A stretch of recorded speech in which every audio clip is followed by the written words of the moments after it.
PowerPoint because we can just walk ourselves through the steps of this easy enough. And I've got, let me take that picture. I've got mine, see? I got mine done. Woohoo! And I can make another one. It's really quite simple, ladies.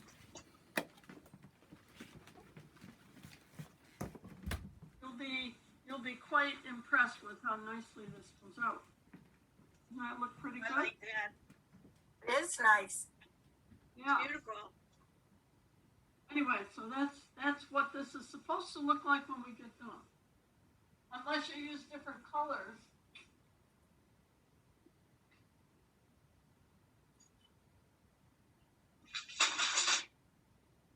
And as far as I'm concerned, this could be used for Valentine's Day. You could make it in regular blues and greens, and you could have it hanging up all the time. I mean, this is something that's really kind of fun to do. So, the very, very first thing you want to do is take your templates. These come in two parts. And you want to tape them together in the middle. And you're going to find that there are some little O's on it. And you want to match those up and then tape it. So that you end up with one big piece like so. Okay? So that would be my step one for you. Do you all have the pattern? Yes, Okay. I do. Because if you don't have the pattern, you're really going to be sick.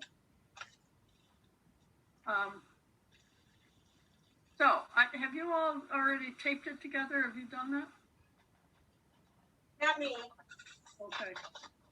Well, That would be the first step. And then after you get that taped together, what I want you to notice on the top of it is there is a picture of the two heather feather dies, which we also need for this. And you will notice on the heather feather dies that there are numbers. On the top one, it says HI1, HI2, or else it's H11, H12, H13, H14. I want you to take a permanent marker and you need to write on your die and label those, or you're going to have some issues when you go to put it together. So, step one is to glue it together, I mean to tape it together, and then step two, you see I've taken mine, this is the second one, and it's got, I wrote all of the numbers per the diagram on the template page. I wrote them all right on here so I know what each one is numbered. Does that make sense to you, Lorraine? No. say it Okay. again. Well, let me show you. Oh, all the numbers that are here on this. Here is your template. And right here on the top is a picture of the two guys. Okay. And it gives you the numbers on there, the letters and the numbers. And you want to take those and transpose those over onto your dies. Okay. Got it now. Thank you. Sorry, I was Does confused. that make sense to you? Yes. Mine is black. Mine are black.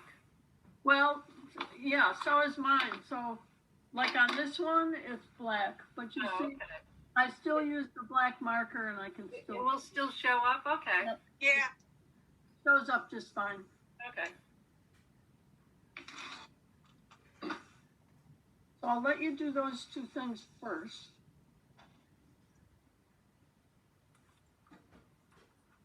I have to go to a table to do this. Okay. What size are those dies, Eileen? I have to remember where I stored them at. Oh, they are about 12, I think 12 by maybe 6.5. Okay, all right. Thank you. 6.5, yeah.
You will be so glad you labeled these ladies.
So you've been good, Joyce?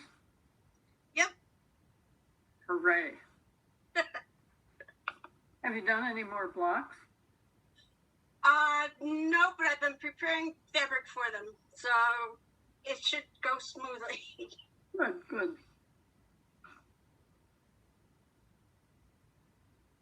Hopefully Sandy can find her dyes. So, does that make sense so far, Lorraine? Any other questions? So far? No. Come on. I know I'm your question lady, but All right, so I'll tell you what, if you got that done, then the next thing we need to do is you need to cut a piece of fabric that is going to be your background, like I've got a white one here, and it needs to measure 19 and a half wide and 23 and a half long.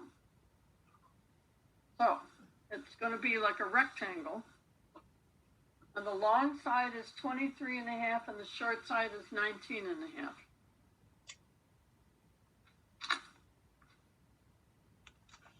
So it was 19 and a half wide, 23 and a half long Yes. on my sticky. And that's the white background. That's the white background. Yep.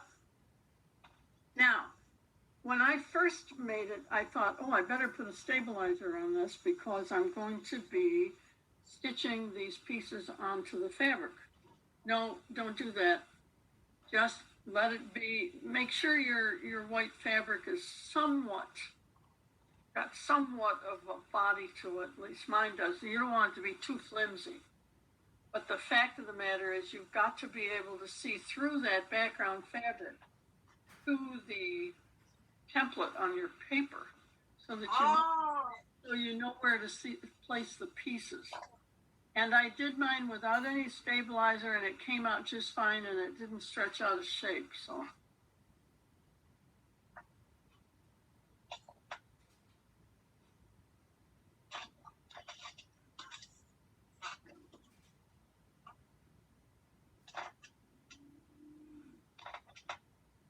did you find your dies, Sandy?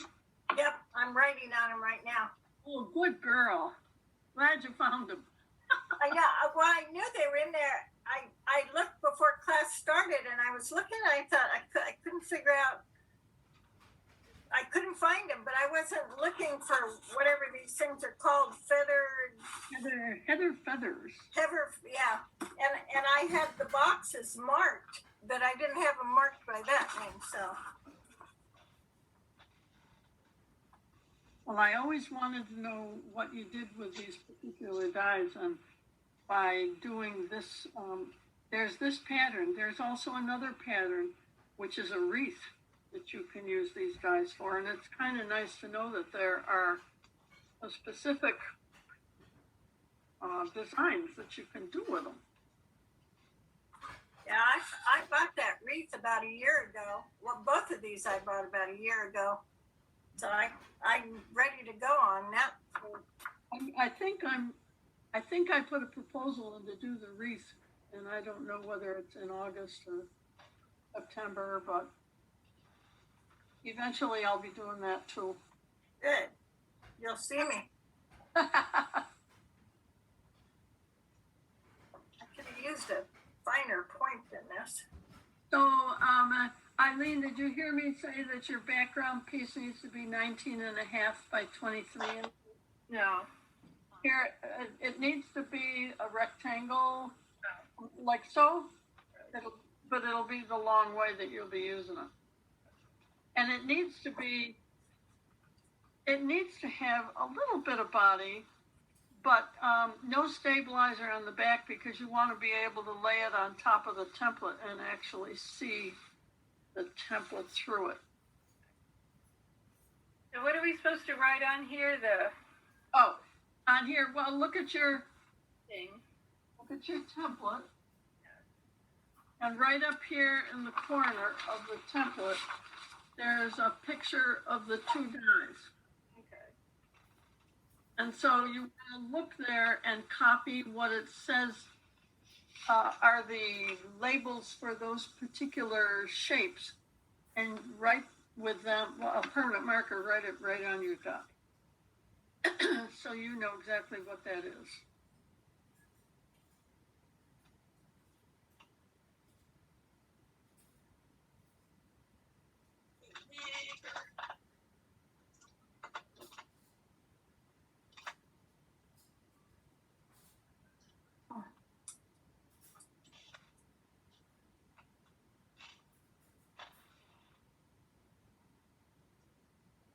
Well, I think, Eileen, were you doing the Scandinavian table runner? Was that supposed to be you, or? A Scandinavian, no, I'm not doing anything called Scandinavian runner. No. I don't It was supposed to be Friday, but I guess it got canceled or moved.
Now, when you get all that done, just holler because I'm going to tell you what to do next.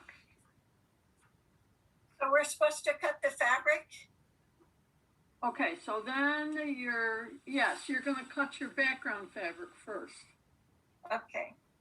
And that's 19 and a half by 23 and a half. You don't.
Oh, Eileen, I'm sorry, no, this is gonna seem stupid, but you know how the fabric comes off the bolt and you have the fold and you have the salvage?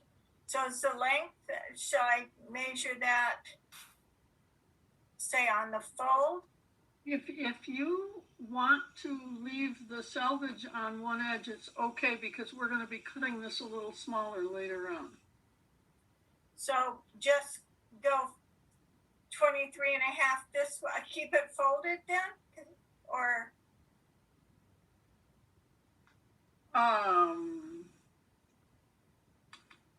Actually, couldn't you just cut down the fold and cut it that way? Cut down 23 and a half inches?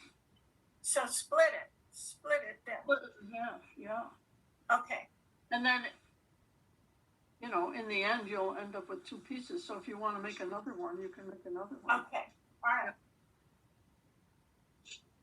Okay, so now, Lorraine, it looks like you're caught up. So the next thing is you're going to cut your fabrics. I've got two main fabrics, and then I've got the star on the top, which I've got out of a third fabric because I'm using scraps. But your fabric pieces are going to be cut about 6 1/4 by 12 1/4, or 6 1/2 by 12 1/2, whatever is easier for you if you want to use a 6 1/2 inch ruler. And you're going to do two that are one color and two that are another color. So I've got two out of another color. And after you cut those, then you're going to take that steam-a-seam or your stabilizer that is adhesive and cut those a little smaller. Actually, in the book it says I cut them the same size. The problem is you don't want your sticky steam-a-seam to stick out around the edges because it can stick to your iron. You see what I'm saying? So if you cut this 12 1/2 by 6 1/2, then cut your paper 6¼ by 12¼ so it's not gonna come up on the outside edges. Does that make sense? In other words, I ran into some problems because I didn't pay attention to that like a dummy, and it ended up sticking to my iron, and then I needed to clean the iron. So if you take your fabric and it says cut your fabric 6½ by 12½, so you can just take your long ruler, 24-inch ruler, that's 6½, and you're going to cut a piece that's 6½ by 12½, but you're going to cut 2 of them. And then you're going to cut the steamer seam and put it on the back. And if you've never used steamer seam, I will talk to you about that. Or if anybody has, Lorraine, you can help me, the Floriani that is equal to steamer seam. Yeah, it's called the Accuquilt-K Wonder, and it's a pressure-sensitive fusible webbing for appliques and patches. This is what I got. Okay. The most important thing is you don't want to use heat and bond, because heat and bond, once you put it down, it's stuck there. The nice thing about the steamer seam is that you can put down your pieces on the fabric, and if you haven't got it positioned right, you can peel it up and stick it back down again. And you don't have to press it on with the iron until everything is exactly as you want it. And then you can just take it to the iron and press it on. So we don't want heat and bond, You don't really want heat and bond. even though it's light. Let me see if I have anything else. Do you have anything else? Might. You could use the heat and bond, but it's really hard on something like this because you may not get it exactly the way you want it. Right. And the nice thing is that you can stick it onto the fabric and then pick the whole piece of fabric up and carry it to the ironing board. You know what I mean? Right. Because it's all somewhat stuck.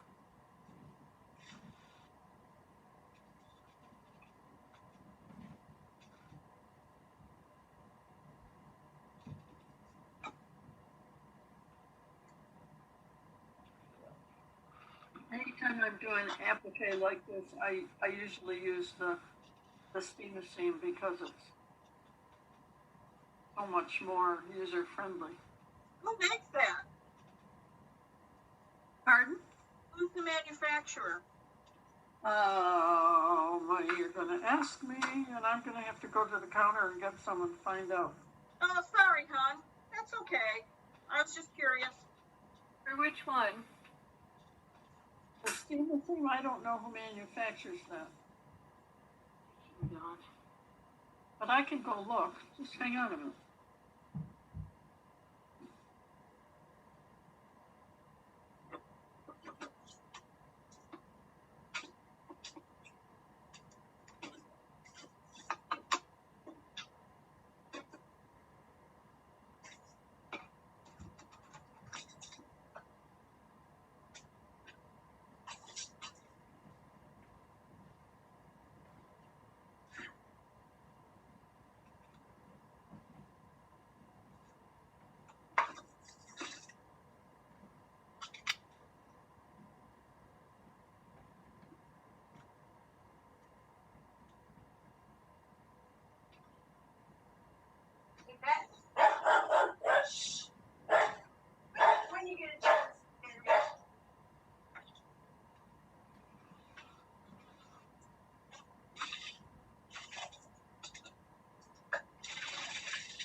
Okay, they've hidden it someplace. I can't find it. Okay. I can't answer your question. That's okay. In the pattern here. I know for a long time they were having trouble getting it because there was an issue with the source of it. Like it was coming from, I don't know whether it was coming from another country or it was, we had a problem with the production of it, but now they can get it again, so.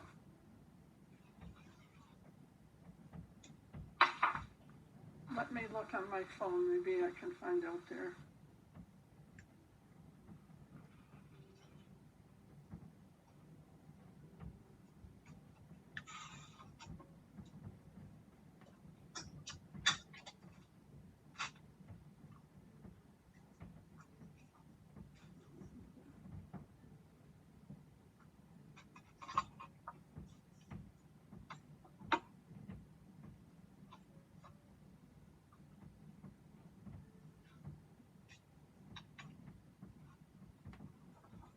Did I miss something, Diane? Did somebody, who said that? Sandy. Oh, did you miss something? Yeah, Well, have you got your background? I cut it, yes. Okay, so then what I said was, the next thing we need to do is cut two pieces, rectangular pieces of red, one of our reds, or whatever fabric you're gonna use, that are 6.5 by 12.5. And then two other ones that are 6.5 by 12.5. And on the back of them, you want to put your steam-a-seam, which is going to be cut 1/4 of an inch shorter, or even 1/8 of an inch shorter, so that it doesn't go over the edges. You see what happened on mine? I had somewhere it went beyond the edges, and the problem with that is you can get it stuck to your iron. Okay, so 6.5 by 12.5, two different colors. Yep. Two each, right? Two each, yep. Okay.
Steam is by a company called Warm, W-A-R-M, the Warm Company.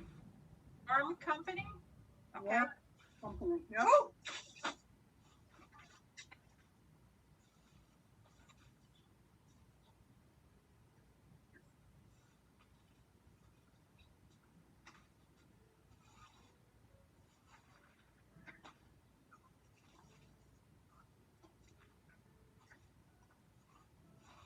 Okay, I have something called Applique Wonder Sheets. Okay. And do they then will peel off, I mean, so you can move it around? Let's see.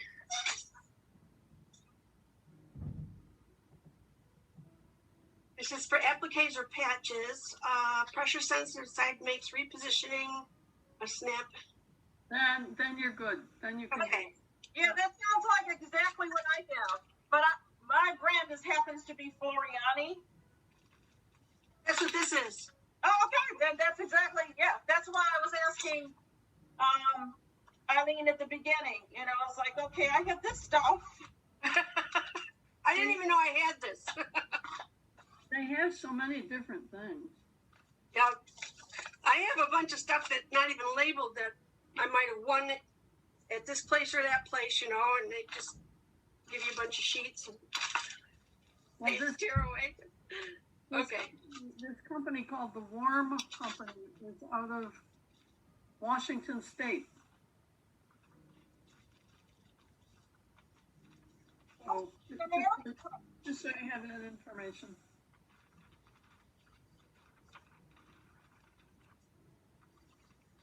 Sorry.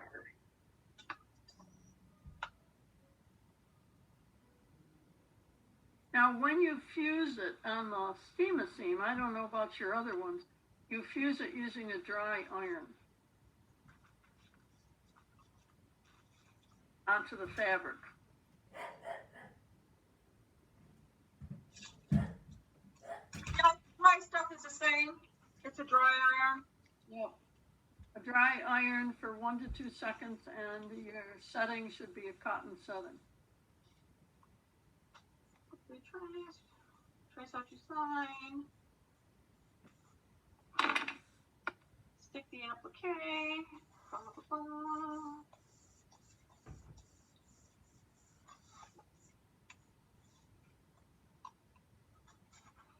Of course, it never fails that no matter where I go to cut a larger piece of fabric, I always have these massive folds right where I don't want them to be. Yeah, I get that. So it adds a little bit time. That's why I'm a little bit behind now. Okay, we've got all evening. You know, there's really no rush.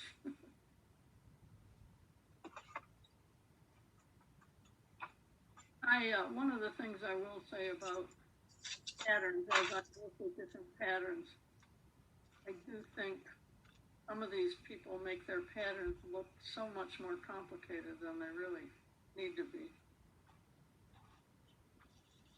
I agree. Yep, me too.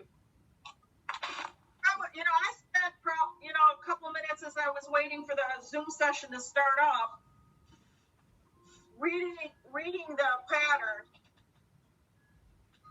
and the more I read, the more I got confused. Oh yeah, I know. And so part of my job is to dissect all that. I'm very good at dissection. That's why I kind of always wait. It's like, I'll just wait for item. Once you get yourself going, it's not so bad. But yeah, they try to put too much information right. They just kind of dump it on you. They should have they have them for different languages. They should have them, one for the experienced sewer and one for the novice. Well, part of it is that they've got, well, I don't know what I don't agree with some of the things that they're telling you to do in here, so I'm putting my own spin on it to make it easier.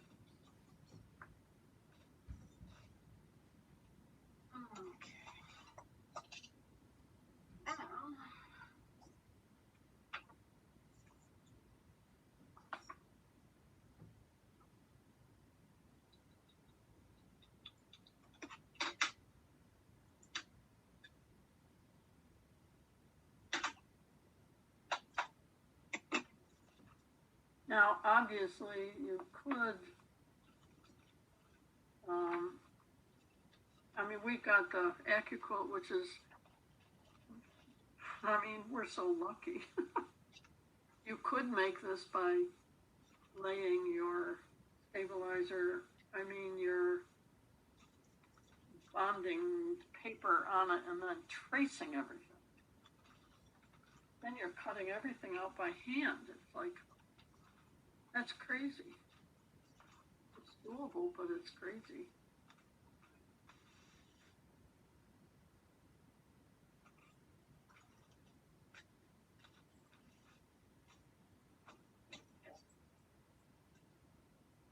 But now that I've got these dies, it makes me want to look for every pattern I can possibly find that I can make with them.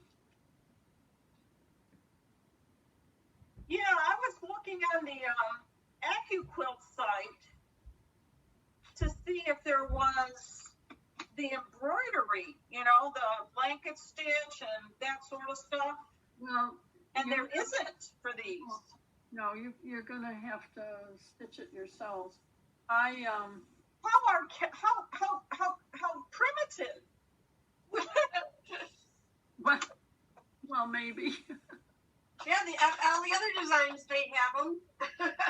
It's like, The problem is that if you're taking all these shapes and then you're putting them into a big template like this, they can't give you the embroidery because they don't have that big template to stitch out placement stitches for you. Does that make sense? It was something small maybe, but yeah, because you could put these like anywhere. That makes sense. exactly. And when you can just put them anywhere, then it's really hard for them to give you the embroidery. Unless it's just by each design. Right. If it was something small, maybe, but Joyce, you look like you lost something. My folding cutting board. I just had it. It's got to be right here.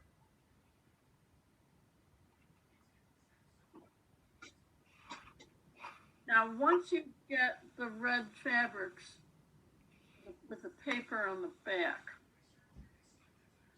then I want you to take a minute and look at the front of the pattern to decide, because if you've got two different red fabrics, I want you to decide what red fabric you're going to cut out of the die that's got the heart on it, and what red fabric you're going to cut out of the other die. So if you look at the tree, you will notice that the heart is in the center of the tree, and so that fabric, that'll all be out of the die that's got the heart on it. Okay, so all of the pieces in the picture that are the red with the white dots on it, they're all cut out of this die with the heart. You just got to figure out which of your fabrics you're going to cut with that, and then the fabric you don't cut with that one, you're going to cut with the other one.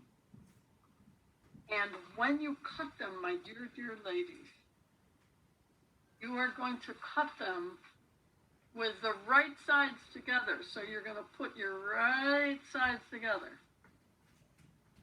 because you want mirror images.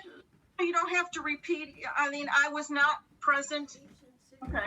in my machine, so I was listening, but I couldn't see what you were doing. So could you please start over again? Yes. Sorry, ladies. That's perfectly right. I want you to take a minute to look at the picture. Great. And I want you to do, this was the hardest thing for me. I couldn't wrap my brain around this, but because I've been having a little trouble with my thinking, I could figure it out. But I tried to figure out what of my two fabrics I wanted to cut for the different parts of the tree. So if you look at the fabric that is the heart in the tree, then that fabric, whatever you choose, all of the red with the white dots are all cut out of this die. Out of two, number two. What I'm saying is that you've got to decide by looking at the tree which fabric you want to be more and which one you want to be less. Okay. Because then after you decide which fabric you're going to do here, then the other fabric, you cut these pieces. Okay. These are fewer. Okay. Now, the other thing I'm going to emphasize is, for example, the one with the heart, I'm going to cut mine out of this funky looking stuff, And I'm going to take it and put the right sides together so that when I cut it, I've got the paper down and the paper up. All right, does that make sense? So my right sides are together because you're gonna want pieces for the right side of the tree and the left side of the tree. That makes sense? Yep. Yep. Okay, so take those two pieces, you're gonna put them on the one with the heart, whichever your fabric is, and then for the other one, you're gonna take those two pieces, make sure you put the fabric right sides together, and lay it on your die, and then you're gonna go and cut it. And that's for both reds. Or both colors. You do that for both dyes. Yeah, So right sides together. On the one with the heart, I've got my two reds right sides together. The paper is up and the paper is on the bottom. Okay. And then on the other die, yes, I'm taking the other one that's more of a solid color red. And I'm doing the same thing. The paper's up and the paper's down. Okay? And then you're going to put your mat on it and cut it. Then I'm going to really ask you a really stupid question. No, please, go ahead. Oh no, it's really stupid. I haven't used the Accucutter in a while. I can't remember how to open it. I have to go big, the electric one. You have the electric one? Yeah. Just Oh, the handle's apart, right? I think you just open it up with it. See, I never close mine, but yeah, you just take your handle and open it up. Let's hope. Lorraine, you look shocked. Yeah. No. I'm trying to say, well, you know, where you carry your go big, you lie that on your side. Yeah. And then there's a one you can flap it open. Right. And that's how you do it. Oh, all right. Put the label that says "Go Big" on the top and the handle towards you. Okay.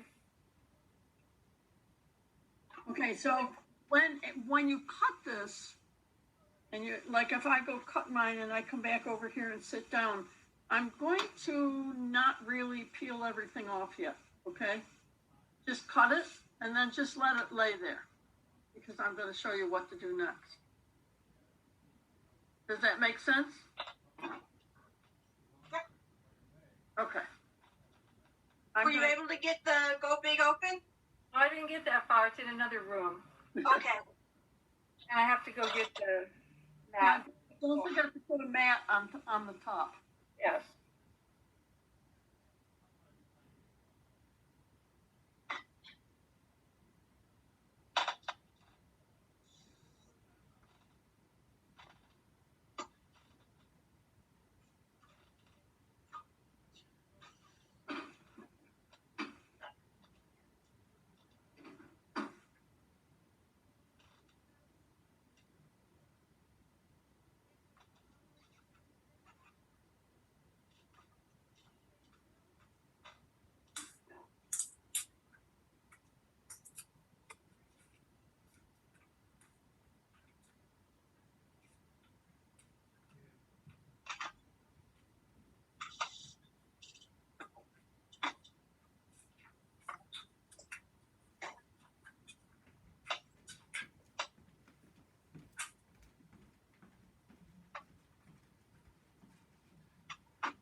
after you cut them, I leave them sit right on top of my die. I don't take them off yet.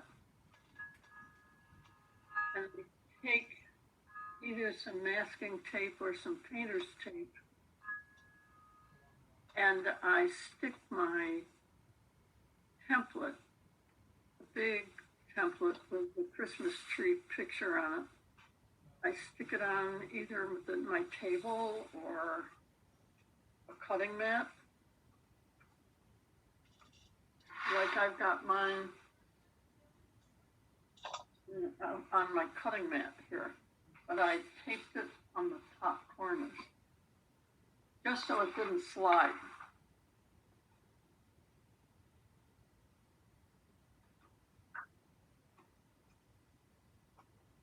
And then after you do that, you're going to center your fabric on that. And I tape my fabric corners as well. I just kind of fold it down the middle. I lay it on there. And then I unfold it.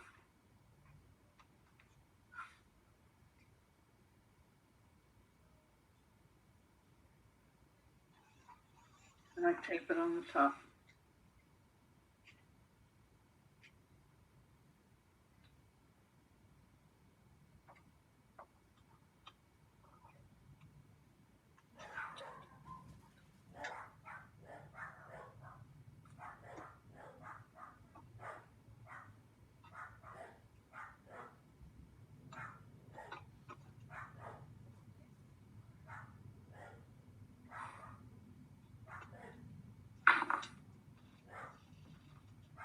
Eileen, did I understand you correctly that we're supposed to iron the steamicine on the back of the fabric? Yes, you will peel it. Take your steamicine, you're going to peel it apart. Like that. And one side of it that comes off will be kind of dry, the other will be sticky. Okay. Sticky side, you're going to lay that on the wrong side of your fabric, and you're going to press it. And I usually press the fabric side, and then I flip it over and I press the paper side, and I do that with a dry iron. Yes. Oh, with a dry iron. Okay. Yep. Just warm, probably, right? Yeah. Set it on cotton setting. Okay. And then for 1 or 2 seconds, just to make sure it's really stuck. Okay.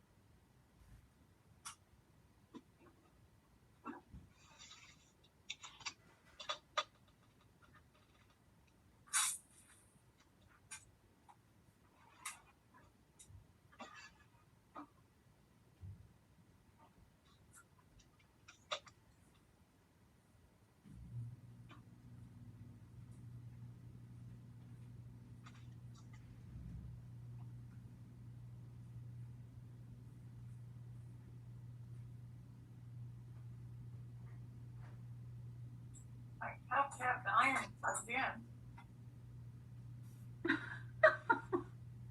It does make a difference. I'm going, I know it's not that cool.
Sounded good thing.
You know, it's no fair that you did your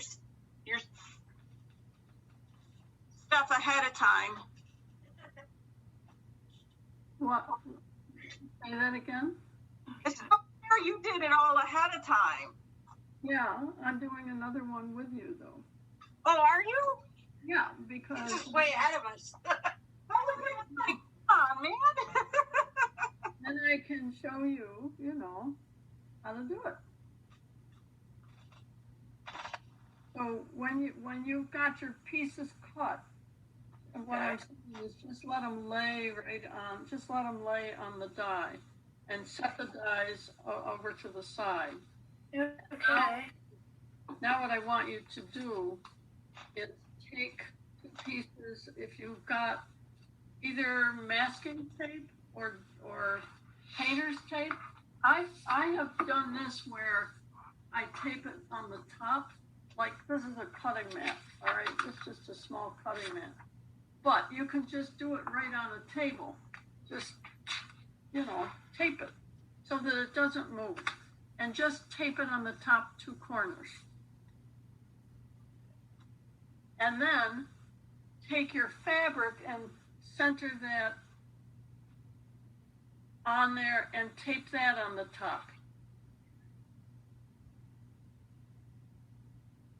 Make sure you've got your fabric right side up, if it's a tone on tone. Okay. And then I tape that down. And I only tape it on the top because I find that I need to lift my fabric up periodically to look at the numbers so that I'm sure I've got the right number that I'm putting down. Now, does all that make sense? This is what mine looks like.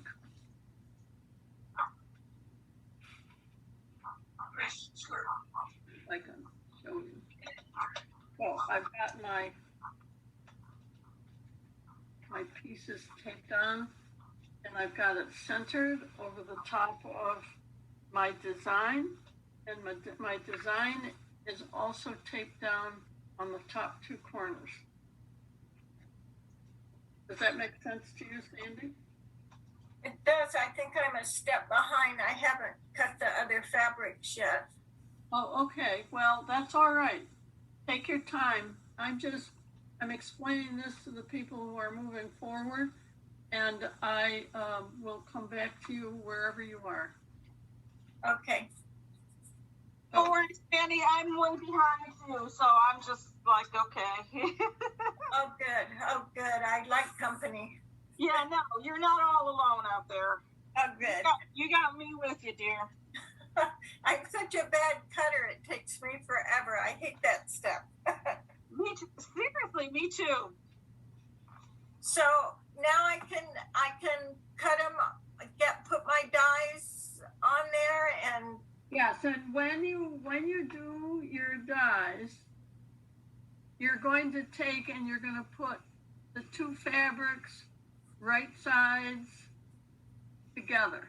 Right sides together, so you got paper on the bottom and paper on the top. okay.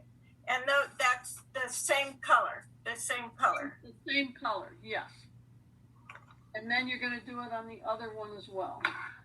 Okay, so I have to figure out which color for which dye. Yeah, and that's where I said, look at your pattern, because you will notice in the pattern that the dye that has the heart on it, all of the fabrics in this picture that have the red with the white polka dots are cut out of that dye. Okay. And then the other dye are the pieces to the tree that are all kind of red. Okay. What about the outside squares? We'll get to that. Yeah, but do they match at one of those? Yeah, what I did was I took my outside squares. They are two different reds that I've got in the tree. That's what I'm saying. So so your squares are two different colors? Yeah, I actually, they aren't just the colors in the tree. Wait a minute. I'm not sure if I have two or three. I've got one. Oh, I've got two colors, two reds, but this is where I differ from the pattern, because they go ahead and they tell you to cut all the little squares and sew them together, and I am not going to have you do that. I'm going to have you sew some strips together and then cut them. Well, I'm just thinking about the color. So if I have, this is my thought, the one with the heart Yes. dye, that has a lot more pieces. Yes. And what I was thinking of doing is that the one with the less pieces is the same color that I would use for the little squares. You can do that. You can do anything your little heart desires. Okay. Well, I'm just wondering if the pattern calls for it a specific way. It says you can do whatever you want to do. Thanks. That helps so much more. I mean, really, if you look at the pattern, I think they've got it that their little squares are the color of the lesser red in the pattern. In other words, if you look at it, I think it's the same fabric that is on the fewer pieces. Yeah, that's exactly what I was getting at. Yeah. And you can do it that way if you want to do it that way. I didn't. I alternated my reds. Okay, I think a decision has been made. So there's hope for me.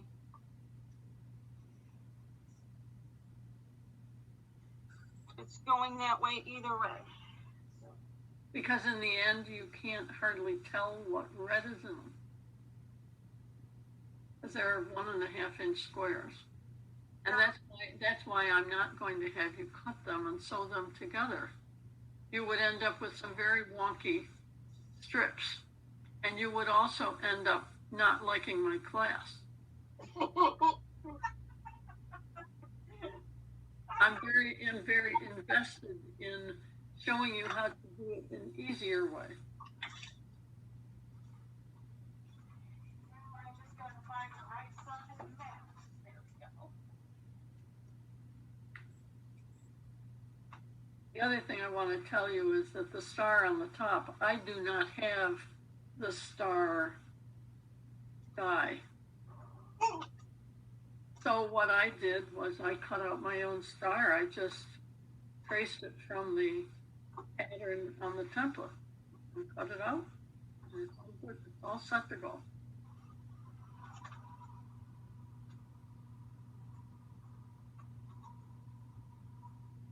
And on the Accuquilt, when you do these, when you have this bonded paper on it, is each strip of those papers considered a layer of fabric? Oh, and each one is considered half a layer. Half a layer. Yes. So basically, when you cut these, you're cutting 1, 2, 3 layers. Okay. Good question. Thank you. I knew if I asked enough questions, one of them would be good.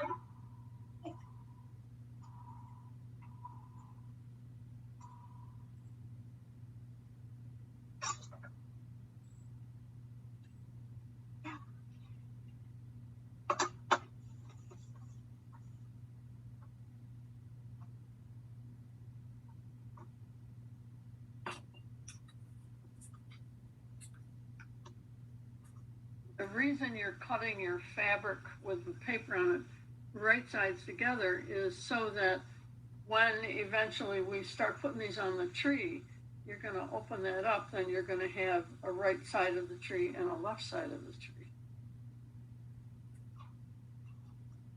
So, how are you doing, Eileen? Did you get them cut? I'm cut. I have a light box, so I'm putting the thing on the light box.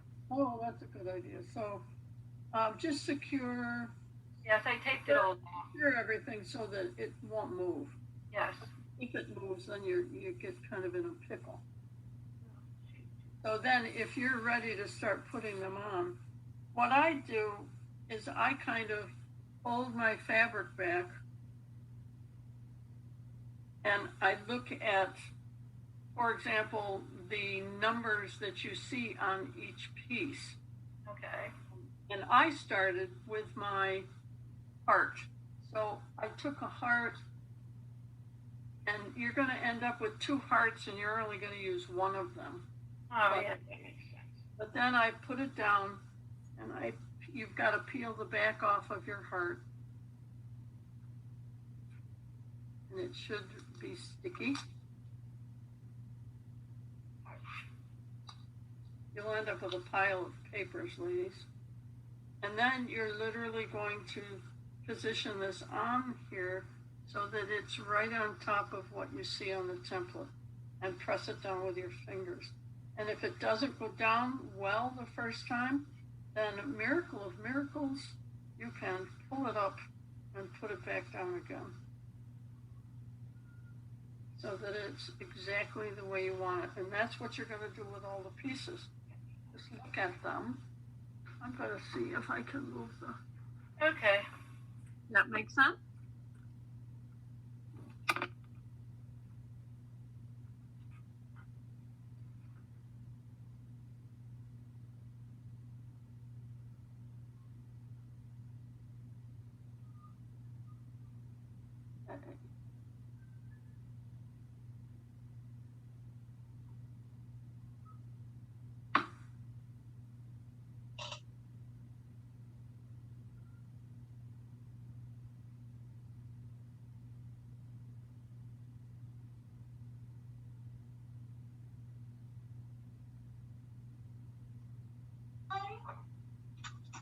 I just needed a rubber band so this doesn't go all over the place.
Since I missed a full section, when we take our background fabric right side up, Yes. and lay it on top of the template paper. Yes, and lay it on the template paper, but make sure that you tape down your template paper and that you tape down on the top edges. I do it up on the top. Oh, you type down the template paper too? Yes, because you don't want it to move, Lorraine. Okay. Think about it. If you're positioning things and all of a sudden that paper moves, you're kind of stuck. Okie dokie. Thank you. I'm glad I asked because I would have foobarred that. And then I don't tip it down on the bottom because I want to be able to pull this up and figure out where the pieces are going to go that I've got. But you tape the template down on the bottom though. Yep. Okay. Up on the top edges.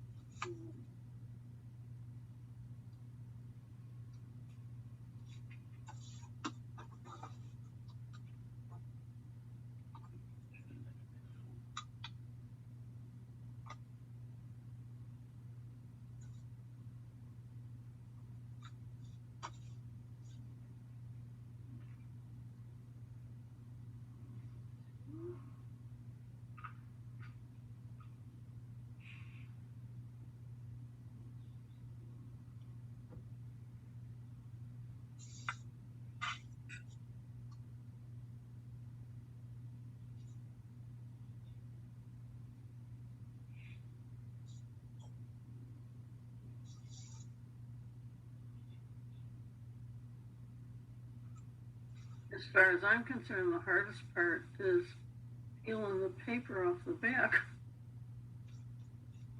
I agree. I hate that part. Once I get it off, I'm good.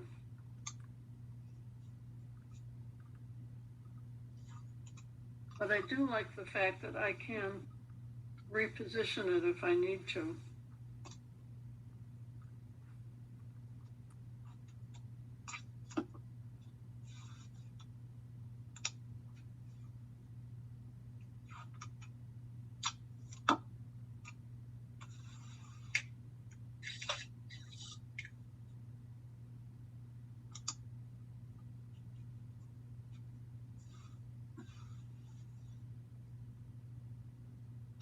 Oh man, that's gonna be hard to read those numbers. But you see, as I do it, I start with the hearts because that gives me a way to ground myself. The big hearts? Gotcha. And then each time, just leave your pieces right on your die, because each time you need it, you're going to go for a piece. You know, I just kind of roll this up and I look at what I need. So these are all H2, H27, I can put that on there.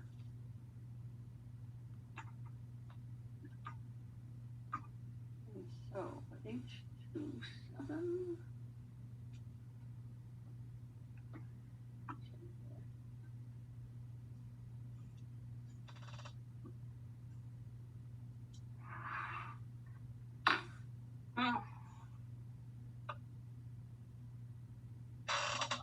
I know.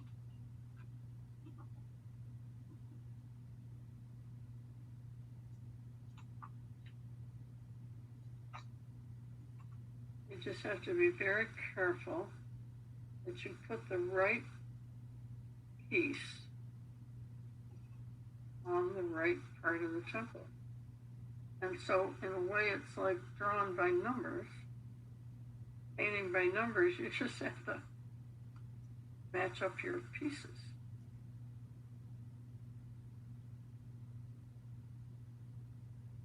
This one is going to go here.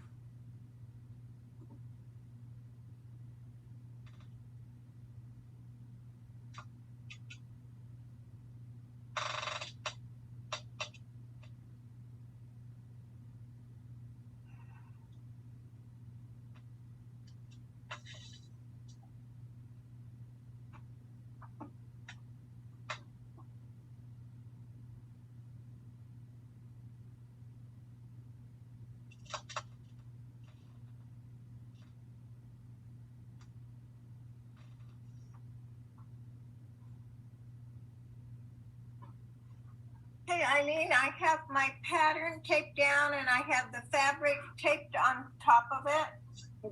Okay, and do you have your pieces cut that are laying on the templates? Yes, I do. Okay, so you can see that I am working right off of my die. And once you get this all taped, then start with your big heart and find the big heart on your template. You're going to take the paper off the back of it. peel the paper off and then stick it down. Okay. Now you're gonna end up with an extra big heart, everybody. So you'll have that to use on something else. And then after you put the big heart down, there are 2 small hearts, and those are in the bottom left corner. So I guess what I'm saying is, as you go, Sandy, you can just roll your fabric back. Like I go like this, I just roll it up. I look at my template, I say, okay, what's another number that comes off of here? And then I go to my die. I'm gonna take this shape, for example. Take both of them. That says H24. Oh. I'm gonna look on here for H24. Okay, and I see H24 is up here. So I just flatten this out, and then I'm going to put it on where it goes. You begin to find your way around. Yeah, that's a neat system, though. So you can get the paper off. Yep. And then lay it on there and stick it on, and if it's not right, peel it up, readjust it, and then push it back down with your fingers again. Okay.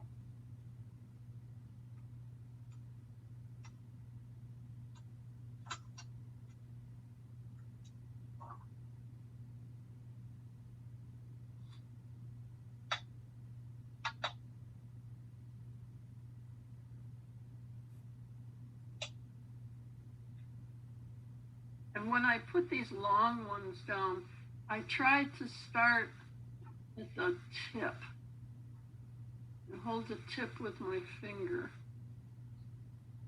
and then lay the rest of it down. That seems to work pretty good. I don't like that one, so I'm going to pull it up.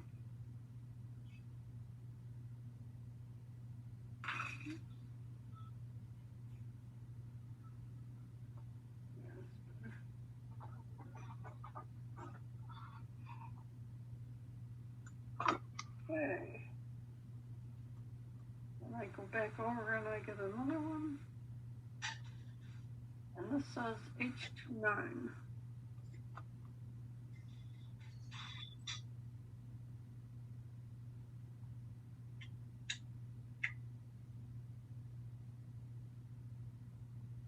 The fun part is you begin to feel like you're building a Christmas tree.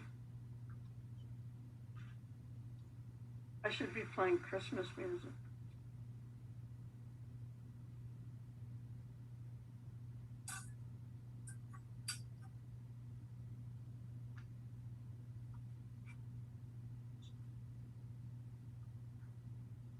Eileen's lucky she's got a light box.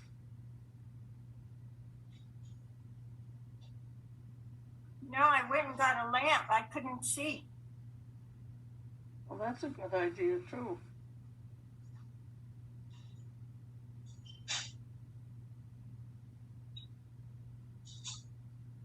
The light box would probably be nifty, wouldn't it?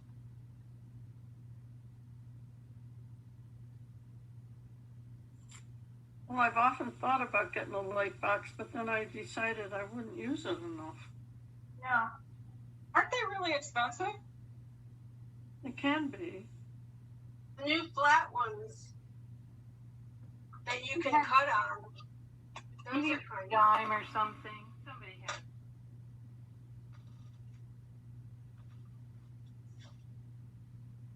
So you see, then my die is starting to look like this because I've lifted some pieces off of it. So now I'm going to take another piece that looks pretty recognizable. And that happens to be H211. So I'm going to...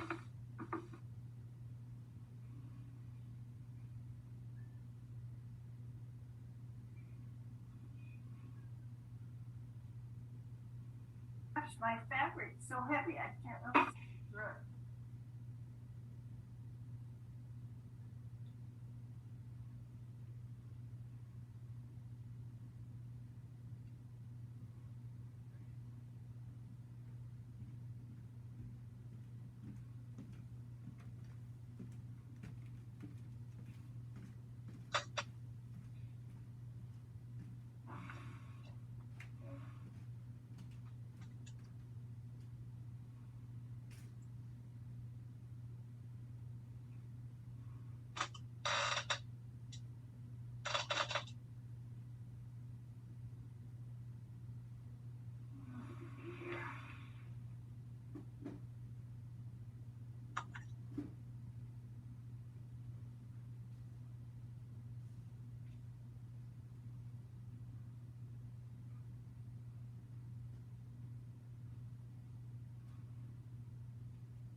Now, is everybody getting this?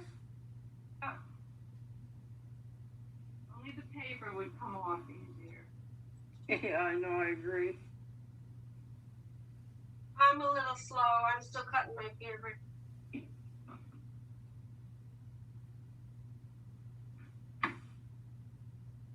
Okay.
Takes concentration, doesn't it? Some of them, it's hard to find them.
Now, see, the problem if you use heat and bond, when you do this step,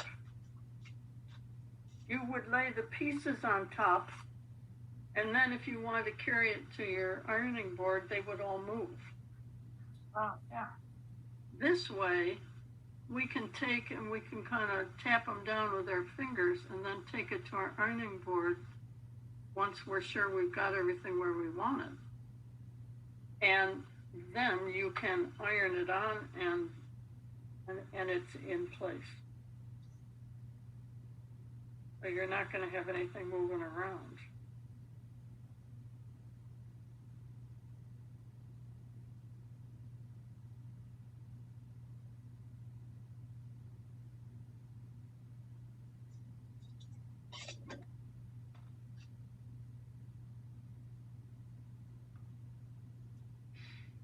Okay, so let's see what I got here.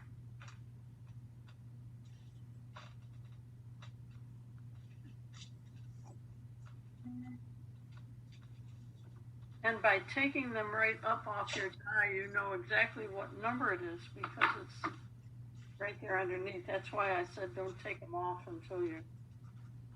Boy, you'd be lost, wouldn't you? Yeah, you would a bit.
cut my fingernails today. I think I shouldn't have done that. You're having double trouble.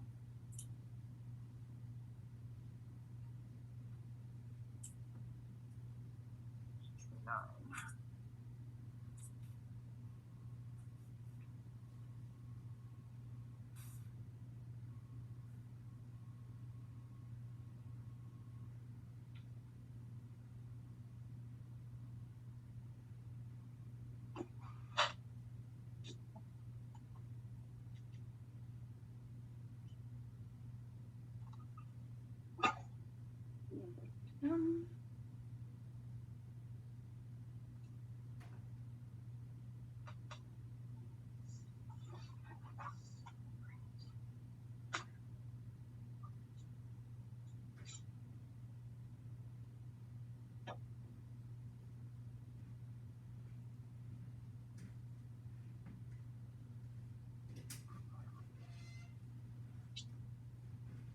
Yeah, what took me the longest was actually stitching these on afterwards. Oh my goodness, I bet. You just take your time. And I did blanket stitch. You could do a straight stitch if you wanted to.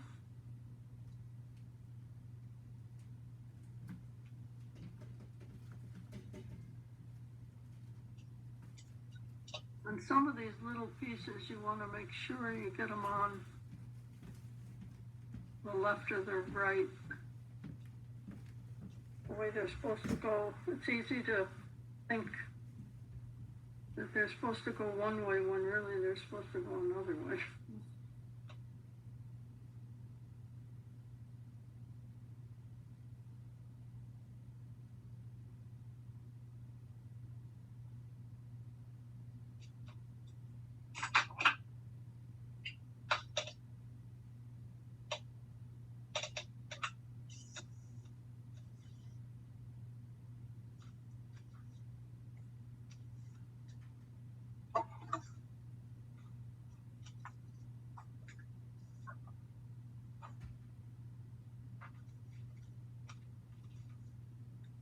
And on the die with the heart, there are a lot of little pieces, so you want to make sure you get them all. Yeah.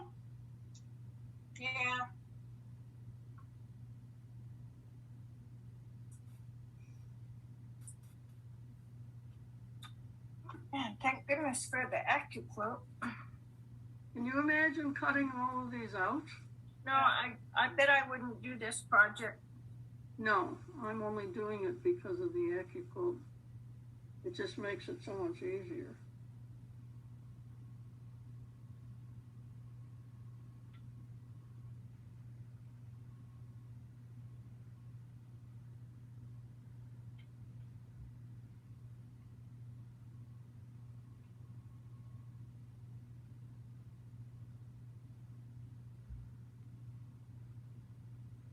Is it still real hot out?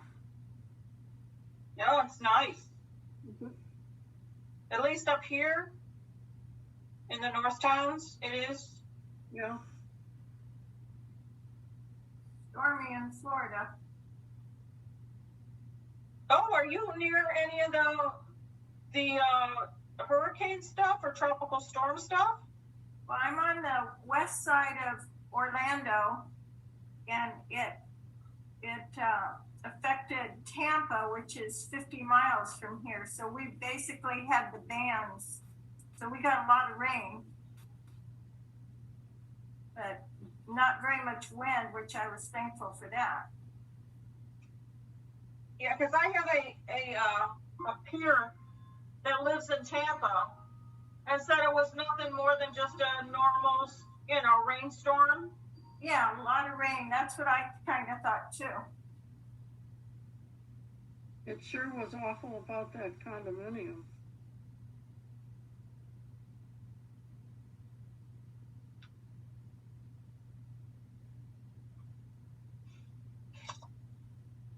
Such a loss, huh?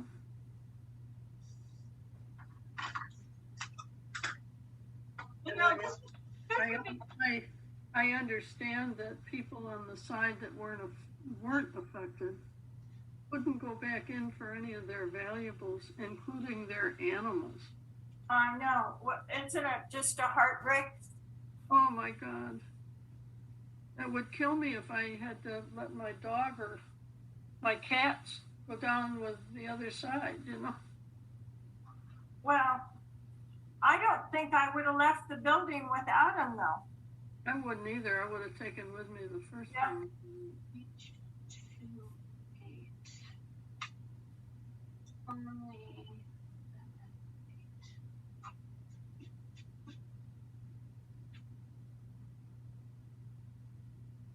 Hey, Eileen, Yeah. you know what I did? Oh no. No, it's not an oh no. It's up every time. I decided that before I put my backing down, I took a picture of the template. Yeah, you could do that. That would work good. And then I taped everything down nice and tight. And now I have my picture blown up so I can actually see the numbers even better. Good. Good. See? Good idea. A great idea. Wish I thought of that. Now, if I can just get the bloody paper off. I totally get it. Like I said, I shouldn't have cut my fingernails until after this class.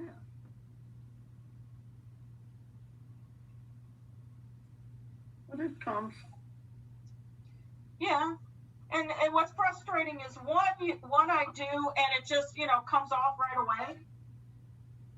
And then its counterpart on the opposite side, I sit here 5 minutes trying to get the bloody. Just be careful that when you take the two pieces off of the die, you don't lose one of them.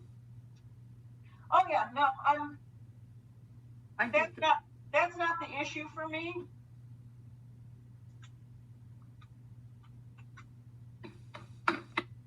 Okay. there. So now I've got this wonderful piece. And what do you plan to do with that piece? I'm not sure, but it's kind of pretty, isn't it? Yes, it is. Looks like it could be a stencil for something. Yeah, it does. Well, now I can do the other die. At the start. Okay.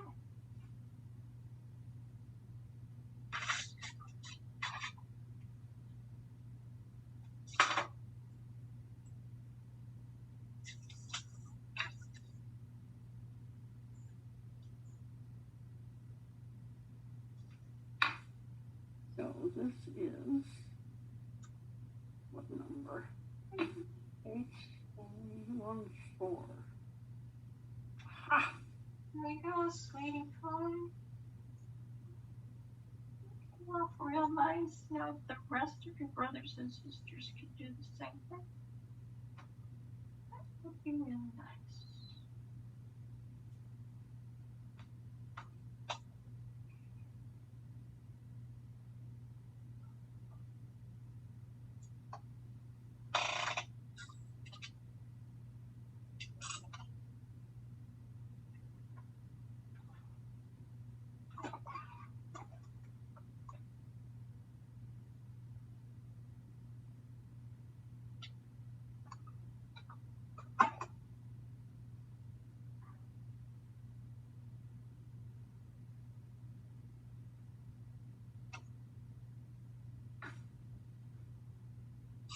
This is nice. It feels like I'm going to be getting some Christmas presents made.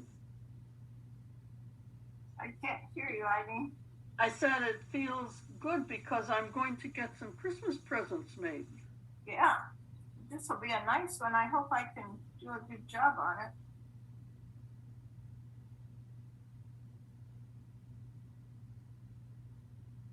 Now there's one other one that you will have an extra one of. You'll have an extra heart And when you get to the second die, the one that doesn't have the hearts on it, there's one called H17, and you're only going to use one of those.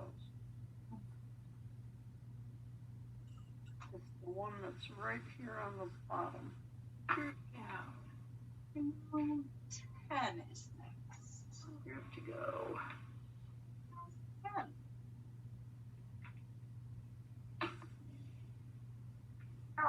Next time I do this, when I pick up the background fabric, it won't be as heavy as this is, so I can see through it. Oh, you can't see through it? Just barely.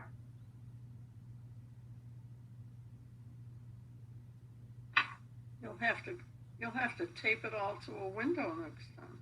Yeah. It's pretty background paper, fabric. It's got kind of a tone on tone snowflakes with sparklies. Oh, cool.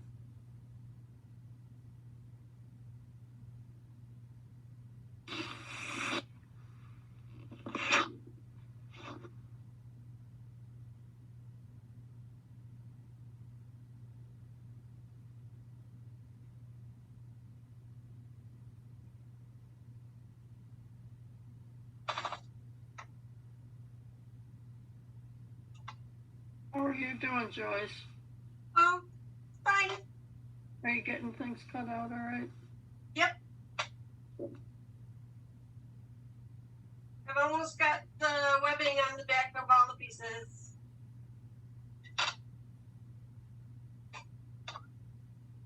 And then I just cut them. Oh, I'm glad you found those sheets that you found. That's good. Yeah.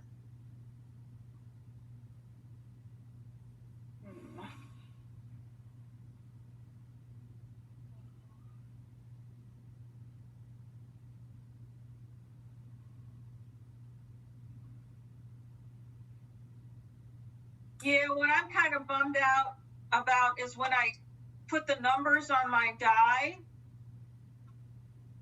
my Sharpie wasn't that, a real sharp one, Mm-hmm.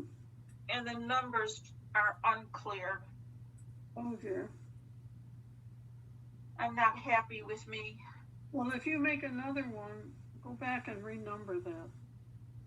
It's done with permanent ink on my die. I know, but you could make it darker, maybe. Oh, well, mine's not the dark color. It's the light. Okay, I'm looking for 7. 827. Right there. Okay.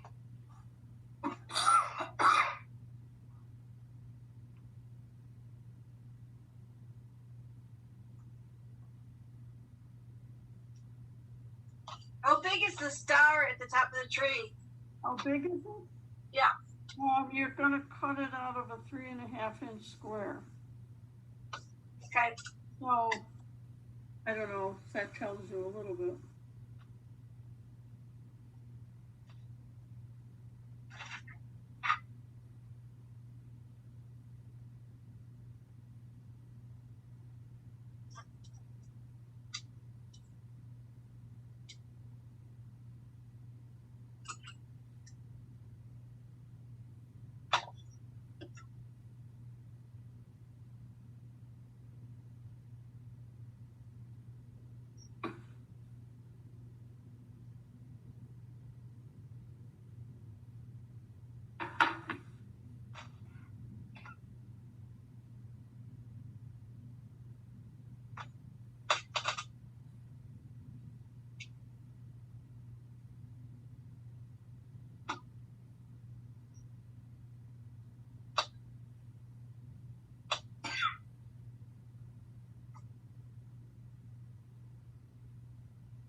You gonna jump up my fabric? Oh, Sashi, gosh. Because that's what you do.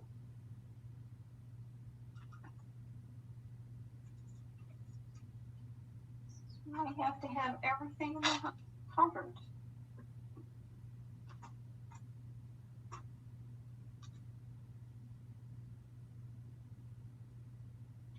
Okay, so there's 6.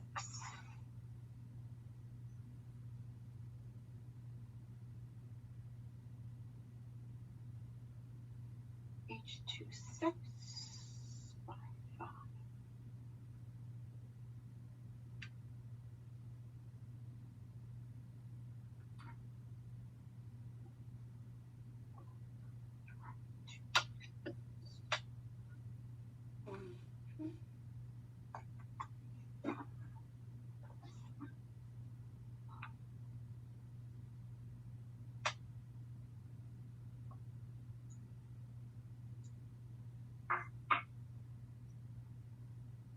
Your tree's starting to look around.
I is up here.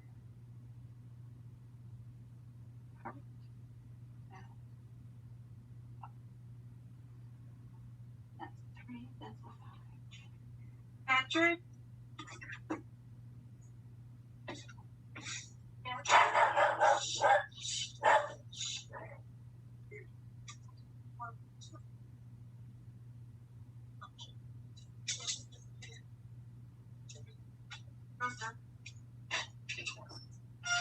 Like this. You must have fell out. I plugged it in here. Okay.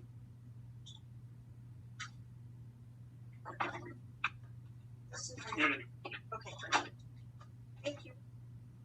Oh, Elaine, you are so fast. That's just wrong.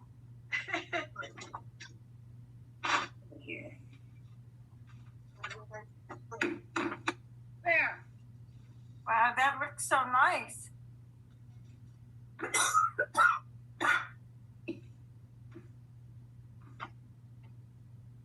Well, so then what I try and do when I look at it afterward is look at it and make sure that this one side, that these really do look like they're mirroring the other side so that they aren't, you know what I mean? So they aren't, one isn't up higher than the other.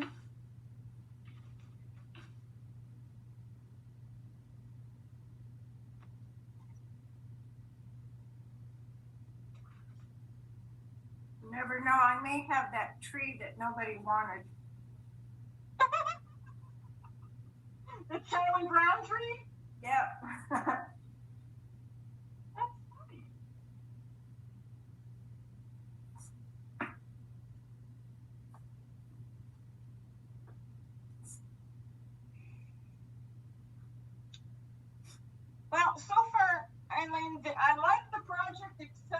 tearing the paper off.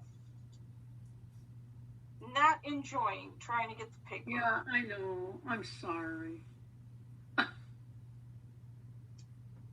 That's the hardest part so far. Take a pin. I've tried that, and then what I wind up doing, I guess, you know, I'm tired already. You know, my day's been long. Yeah, I know. And what I wind up doing is then tearing it off from the wrong, you know, off the fabric, and then I got to reseat it. I want to be careful of that. Instead of starting it at the tip, start pulling it off if you can at the fatter end, and then pull it off toward the. Yeah. Thank you for the hint, but that's exactly what I'm trying to do. Yeah. I still, you know, again, my nails are thicker, and a pin, I actually make more damage than good. Well, you know, it's the kind of thing where you don't have to do it all night. You can just take your time and when you're ready, and then you see, ladies, when you get this all the way you want it, then you iron it on. Use your dry iron, and then everything will be. Then you won't be able to move it. That's what I want you to know, is that once you iron it on, it's on. Well, you better be sure it's how you want it. Yeah, you want to be sure that it's the way you want it. Yep. And then just let it sit until you're ready to stitch it. And I did, I used the default setting for the blind stitch. I didn't adjust it at all. I liked the default setting for this. What machine do you have? I have a Bernina. Okay, so Solaris would be different than probably. So you'll just have to play with whatever your stitch is. Stitch out on a practice piece of fabric, and Yeah.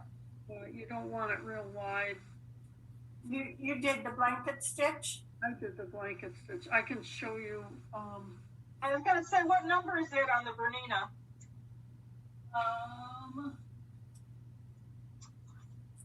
I want to say it's under the quilting stitches, and it might be like 1329. Okay.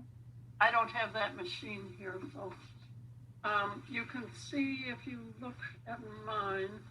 Let me zoom this in. Wait a minute. Now, if I do that, can you see it? Does it make it look funny? I don't know if you really can see it. Yeah, I can kind of see the tips of it, yeah. Do you see there? Oh, that looks real nice. Oh, got it. And it just makes it look kind of country. So it's not a really wide stitch, and I did it in a kind of a darker red, so it would contrast to things. Gosh, and look how clever you were. You did that all freehand, that stitching in between. Well, then what I did was, I put my free motion foot on, and I just started, and I like outlined the heart. You can do anything with free motion. And I went up, and then I outlined another one, and I just kept going. It's not perfect, believe me. But the other thing that I know about free motion is if you do the outside part, like I did not stitch on the red squares either. I just meandered around. And if you do it, it will make the reds of the Christmas tree pop. Oh. So, because I didn't quilt on them, I just stitched them to the background with the blanket stitch, and then when I sandwiched it, then I quilted all of this, and it made everything pop, and it would do the same thing for you. Oh, I've never done free motion. You don't know that. I should try that. No, but you could also echo it. You know what I mean? And I kind of did that a little bit around the outside edges. I just stitched right down the sides, and then I did what I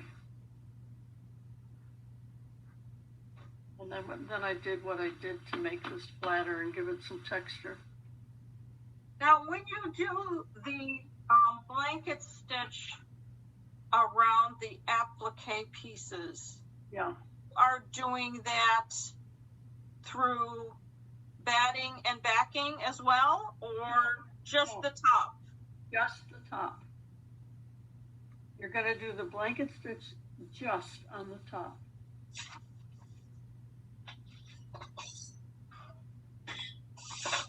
And that's why initially I thought I should put a stabilizer on it, but no, it didn't work. And this came out just fine without it, you know?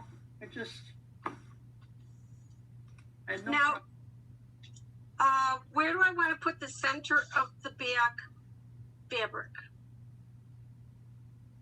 Well, if you... I'm going to... I see where the center is going up and down.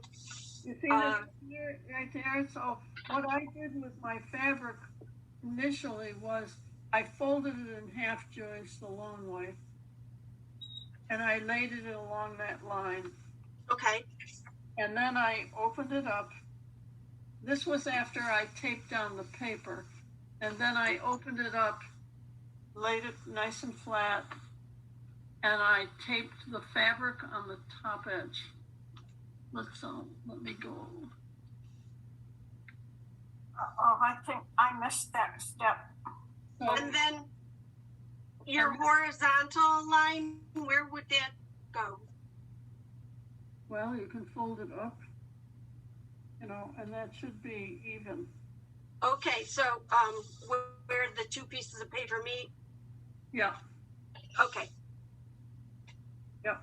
How much room do I need at the top, Eileen? How much room at the top? Yep, somehow I missed the centering part. So when I laid my fabric down, I just laid it down and taped it. So from the start, As long as you got a little at the top and a little at the bottom, a little at the top above the star. What we are going to do after we get this all stitched on here is we are going to resize this, and we're going to resize it to 22 and a half by 18 and a half. So we're going to take an inch off all the way around. well, I only have an inch above the star at the most. Okay, then you're not going to take anything off on the top part. Nope, I sure am not. It's gonna end up being what again? It's going to end up, let's see, it's on the pattern, it's on page 5 at the bottom. And it says trim the applique background piece to 22 and a half by 18 and a half. It'll be just a little narrower. Because then what we're going to do is we're going to put the checkered border on. Oh, right.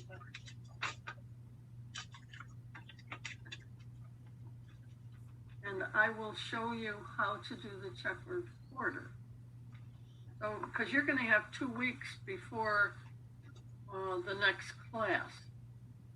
So you'll have plenty of time to do your blanket stitch or your straight stitch, whatever you choose to do on this, and make your borders. In fact, you might even be able to put the whole top together.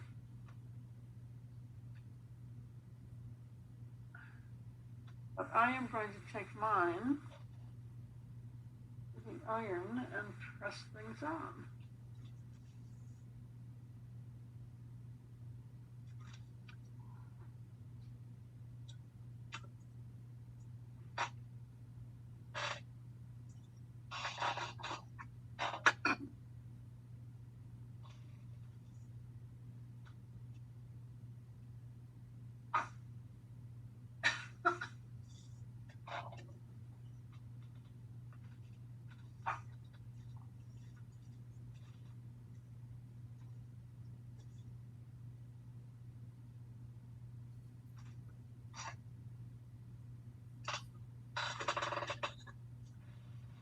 to make sure mine is ironed on good because I don't want to lose any pieces when I transfer it home.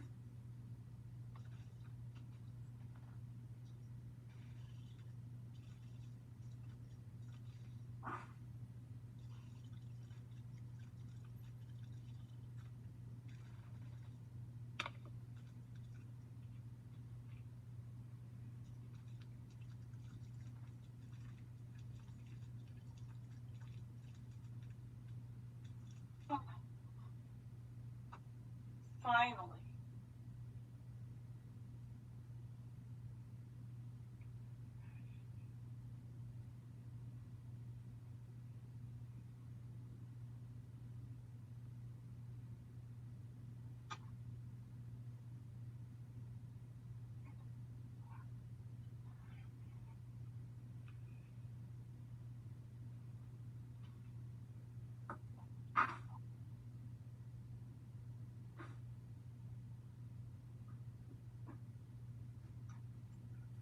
There I go, ladies. There's my. Oh, it looks so nice. Gorgeous. Beautiful. That came out kind of cute. I'm afraid my fabrics don't have enough contrast between the two.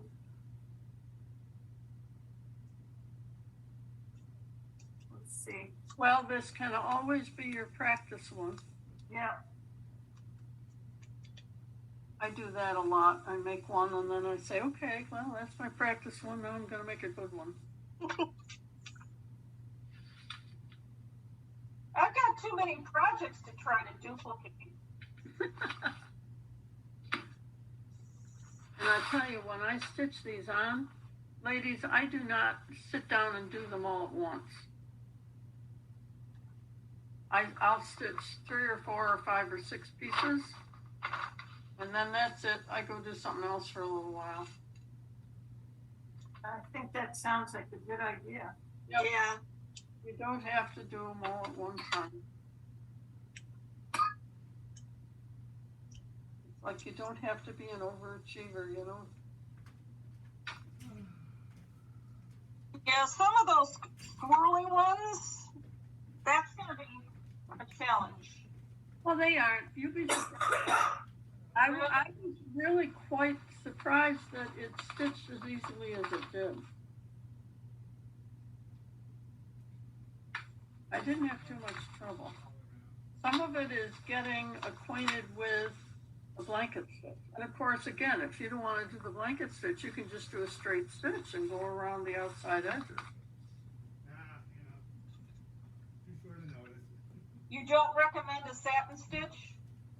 I would not recommend a satin stitch, no. Oh, it takes forever. I think it would drive you nuts. And how long that would take and how much thread you'd use. My goodness. Well, Yeah. not just that. So many times with a satin stitch, something can go wrong. Yes, that's what I was asking. I mean, you know, you can always rip out the other kinds of stitches, but with a satin stitch, boy, that's rough, and you got a lot of stitches there.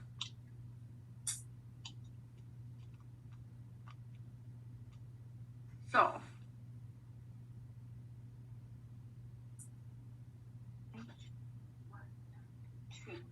To the heart. Okay.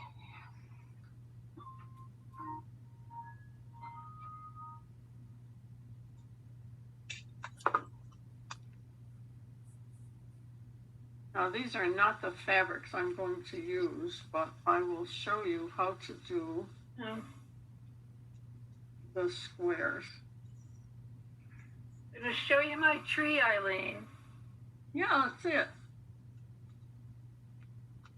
Nice. Nice. Very nice. Yeah. Are those blues or are those grays? Blue, light blue, and a darker blue. Very pretty. Love it. Snowflakes. Very good. You know how much I follow the colors. Yes, I know. I know. Like never.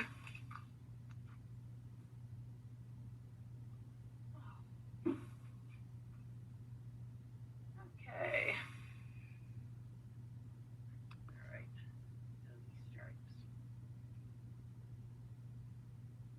I can't remember how many I did.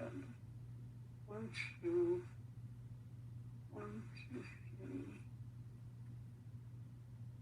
Some of these are 1, 2, 1, 2, 3, 4, 5, 6. All right.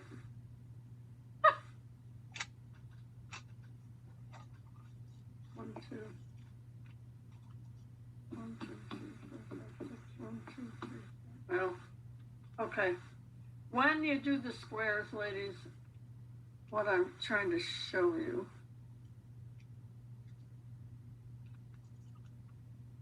is that I sewed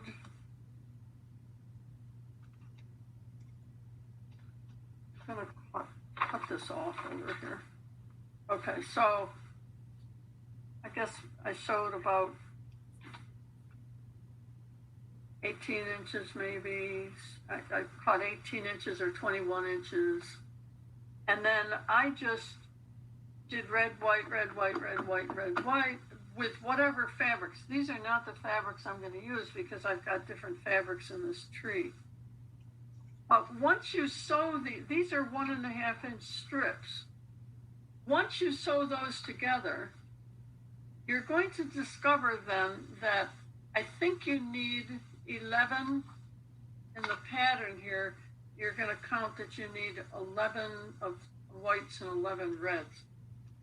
You're going to then take, if you've got the 1.5 inch die cutter, you're all set. If you don't, then use your ruler, a stripology ruler or whatever, and cut these in 1.5 inch strips so they look like so.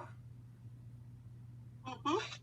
And then sew them together, and just be aware that you want to make sure that when you join them, that you're joining a red to a white.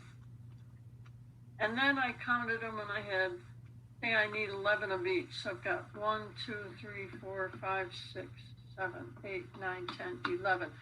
So I had to take off a few squares on the end, and then those strips of 11, I just sewed those on. That's my border. Now, what's the size of the strips? The original strips? 1.5 inches. That's after you cut. So that's 1.5 inch square.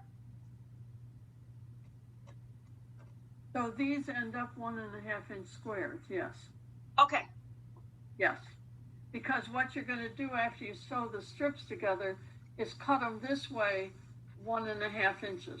Right, but I'm asking the strips themselves. They start off as 1.5. Yes, ma'am. Okay, that was my question. So then it ends up to be a 1 inch. Yes. Okay. Yep. So it ends up, here's my, so these are all 1 inch squares. And so then what I did was, remember before you sew them on, you're going to resize your main piece to 18.5 by 22.5. It's on page 5, the bottom of page 5 in your pattern, if you need to circle it so you don't forget. Page number 5. At the bottom, step number 4, trim the applique background piece to 22.5 by 18.5. So then you're going to sew your border, your checkers, on the two sides. I think I sewed them on the two sides. Wait a minute. 18.5. I'm sorry, I didn't have my pen when you were. 22.5 by 18.5 is what you're going to sew it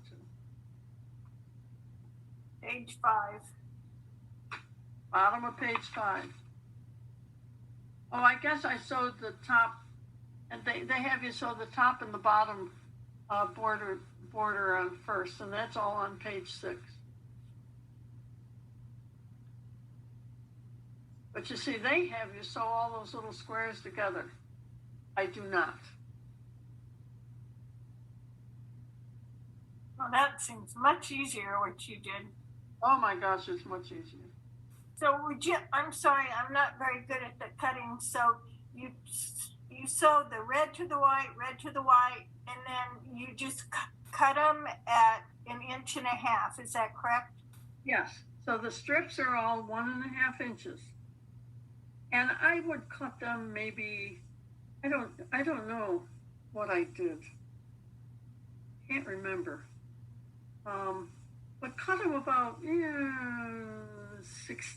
14, 16 inches. Okay? And then you're going to sew them together, red, white, red, white, red, white. And sew about 6 of them together. That works. And then you press seams open? I did not. What you will notice when you sew something like this, when you flip it over, that I think it's the red ones will want to be ironed out and the white ones in, or vice versa. I can't remember. Okay. Look at the way they want to go and press them that way. They literally will tell you. Well, here, I've got one done. Yeah, that's what I was asking. I told you I'm a little slow right now. But all the red ones press out, so that means the white ones are pressing in. Right? And it just lays nice and flat. But they don't show through on the white? Nope. Not really. At least on my fabric, I don't see them. I don't think that, well, on this either.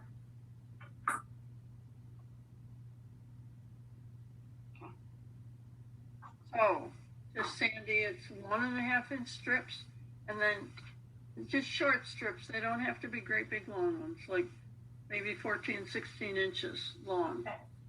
And then after you get them sewed together, press them good, and then even it up on the end here, and then cut 1.5 inch strips right across it. And I think you'll end up with enough for the whole.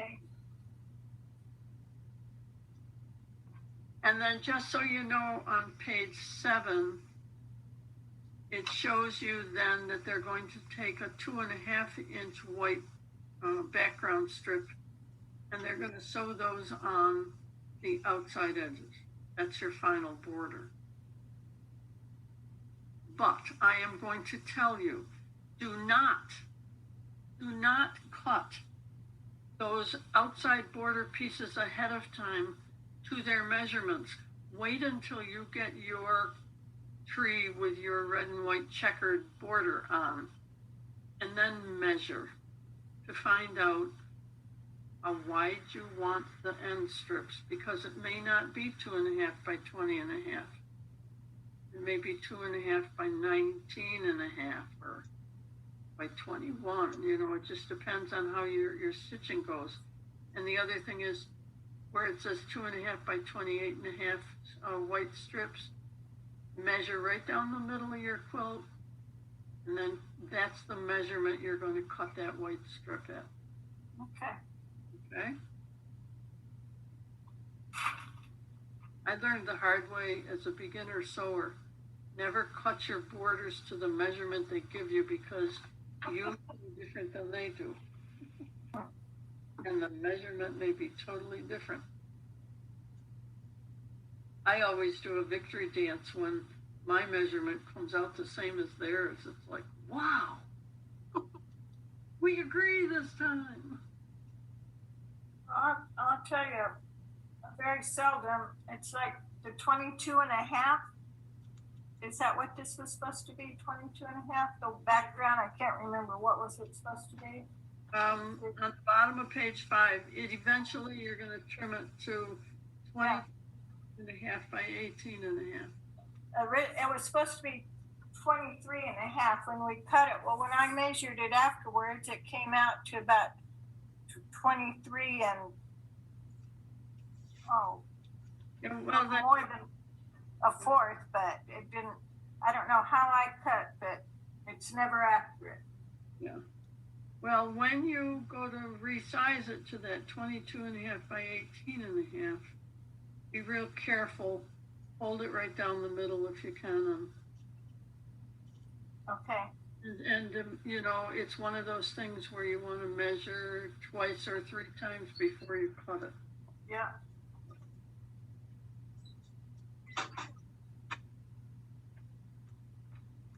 So I've given you some homework to do. Let's go. Sure. How are you doing there, Lorraine? I'm down to trying to tear off my last 3 pieces. Aha! You've made progress. I have made progress. It's amazing how much faster it goes when you don't have to sit there for 5 minutes trying to get the bloody paper up. It goes faster when it peels off the first time you pick at it. It goes faster because we got to use the Accucutter. Well, that's a true statement too. Just think how much time it would take you if you didn't have that. Oh my God. Well, probably close to as long as it takes me to peel the paper. Well, maybe. Well, this is more fun now than cutting. Did you use both of those H17s? There was, let's see, let me look. No, there's only what, the teardrop thingy, the big teardrop at the bottom. That's it. No, you only use one of those. Okay, I'll quit looking.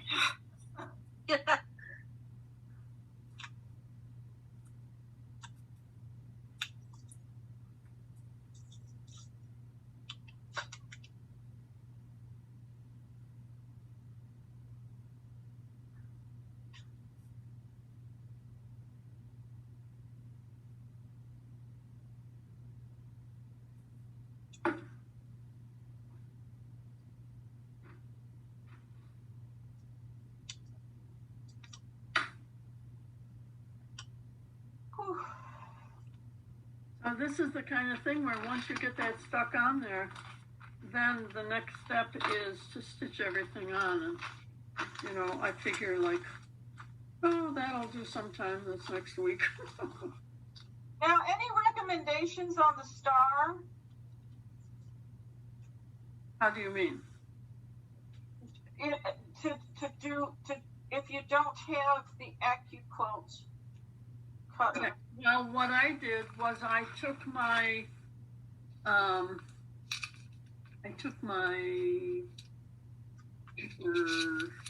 stuff and I traced it. You traced it? Okay. I traced it and then I stuck it to my fabric and then I cut it out. And that worked.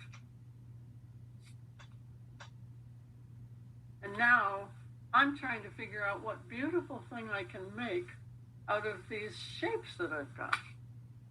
Let us know, because it's a shame to let them go to waste. I hate to let those go to waste. It's like, what can I do with this? And I've got these 2 red ones. See? Aren't they pretty? Yeah, it is pretty. Ah, look at that.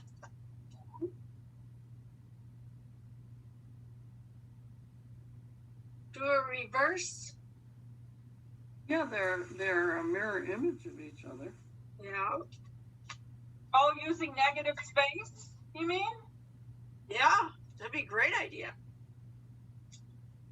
Well, I'm just going to play with that because all the paper's on the back. All I have to do is peel it off and stick it.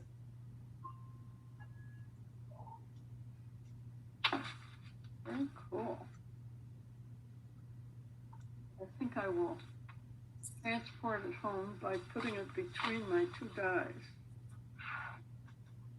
Doesn't it help to label the parts of the die? Oh my goodness, I don't know what I'd do, but I wish I'd had a sharper Sharpie because I don't like how mine look, but Yeah, I'm in the same boat you are, dear. I don't like the way I did, you know, I printed, you know, put the numbers on. I can't see very well. If you get another Sharpie, you could go over those with a darker one yeah, that's what I'm gonna try. so that you've got them a little darker for the next time you use it. I use black. How much darker than you get than black? Well, a lot of it has to do with the point on your marker. I know, that's what I'm saying. The point wasn't very sharp, Yeah. and so it's spread. Okay, so I can't take this to my ironing board until I get the star, right? Well, no, you can take it to the ironing board, iron everything on, and then just when you get your star cut out, just iron that on the top. But you'll have to be careful about placing it. In other words, you'll have to center everything back on your big template. Unless I took a pencil and traced it on my backing. Yeah, well, you could do that.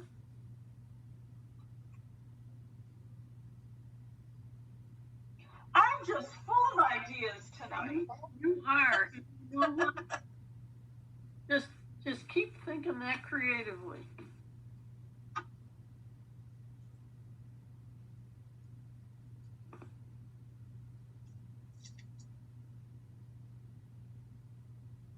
I'm excited. This looked. I tried some different fabric on this, and it came out pretty good. I really like that. I shied away from getting fabric with white in it because I didn't think it'd look good with the white background. But yours looks mighty fine. Well, it's what you call. It's what you call making something out of scraps I've got at home. Grabbed it and I said, "Okay, you better look good."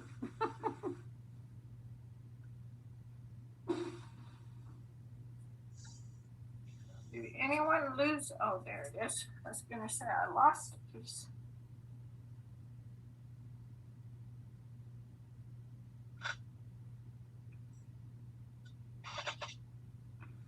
So, Eileen, you made it out of different fabric than the first one you did? Yes, I did. A different color, or is it still red? Well, it's still red because I figured, I don't know, I figured if I was making it for anybody for Christmas. See, this is the one I just did. Oh, can you see it? Mm-hmm, yeah. And the red. Right there looks good. The red is kind of a paisley that I got in one of the virtual shopping things. And it doesn't look too bad. No, it looks pretty good. But on this one, you see, this is just red. I like your second one better. It makes it so interesting. Yeah, I kind of like it better too. I'm glad you like Was that it. snowman or what? Were that with that white? What was the white fabric? You mean the paisley? The fabric that has the white. It's got The white dots. Oh, the one with the white dots. Let's see. No, not the other one. You're the one you had. The one you did tonight. That one? No, it's not white dots. In fact, the red has got bicycles in it. Bicycles. Yep, it's got bicycles in it, but you can't. That's so cute. And the other one is a paisley, and it's got kind of white and a little bit of green and a little tiny bit of blue in it. Yeah, I think that's why it looks so interesting.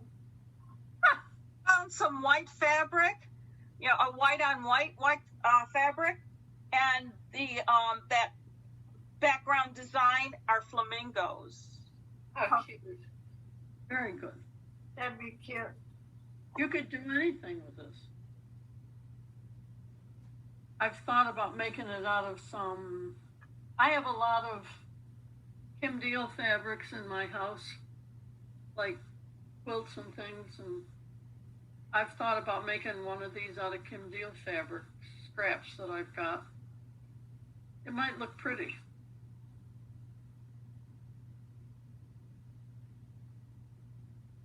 I'm game for anything. But I'm not familiar with that fabric.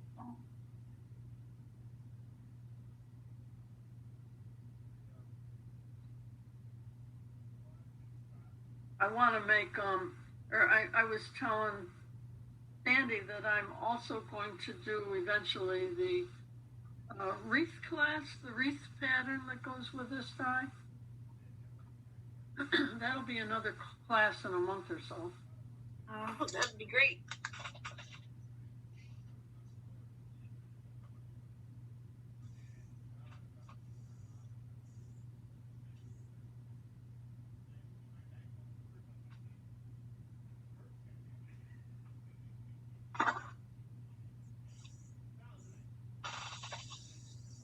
But I like it in blues. I think it could be kind of pretty in greens too. Yeah, I thought about greens for a minute. Yeah, let me show you. I bought, Mine's in green. Is it? Oh, good. Yeah. Yeah. And I don't know how it would look in grays, like in some I contrasting. bought some greens to do it in. Oh, pretty. Oh, I yeah. think- Ooh, that's nice. Oh, I think it'll be real pretty in that. Oh, yeah. I do too. I agree with you. What are you using for the back? Whatever I have. On this one, because it's going to be a wall hanging, on this one, I just use some of this gray. It's kind of just white with some gray flowers on it. Because I figure who's going to look at the back? Yeah. You'd be surprised. Okay. Always one. If you want to come to my house and flip every wall hanging up and look at the back, then more power to you. Well, I wouldn't. I mean, but well, you saw some of my pictures of cross stitching, right? And I would bring it in, and the first thing the women would do was take the cross stitch and look at the back. Really? Yeah. And judge how I tucked in the seam, the threads and stuff. Well, I just don't like those kind of people. It's like, that's not fair. Question: when you go to iron this on like permanently type of thing, you do that on what setting? Cotton setting with your iron? Yeah, put it on the cotton setting. Okay. Yep, dry iron, cotton setting, 1 to 2 seconds.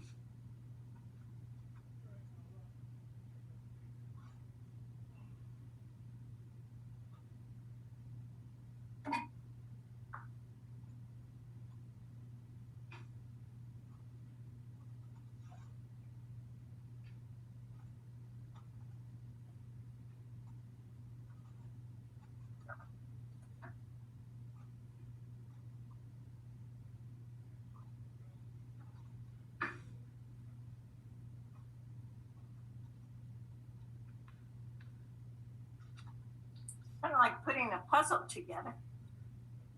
But it's kind of fun. See, I like to put puzzles together, but I don't like to put puzzles together.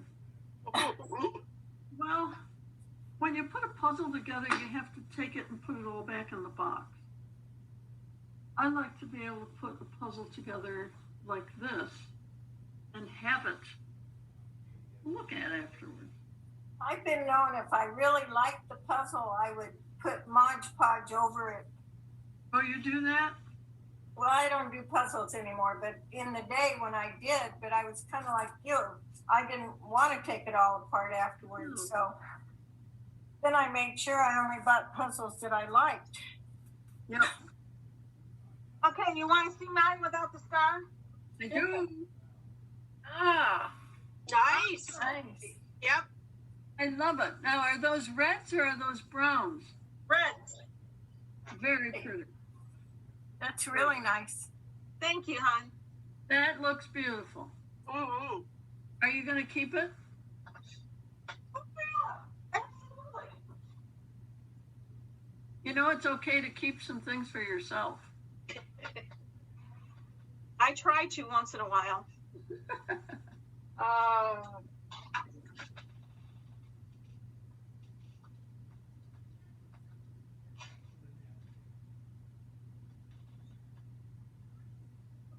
Just got to get that bloody star on now. actually, that came out very nice. Thank you.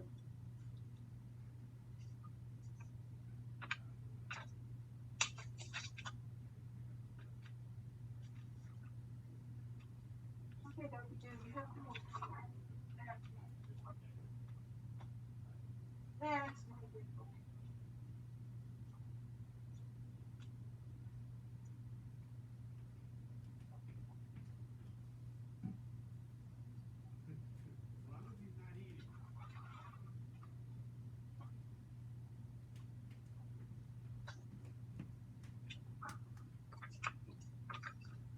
Echo, turn on the living room light.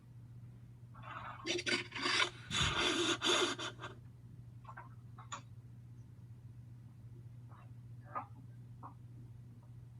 get this closed. You can stay there, sweet girl. There.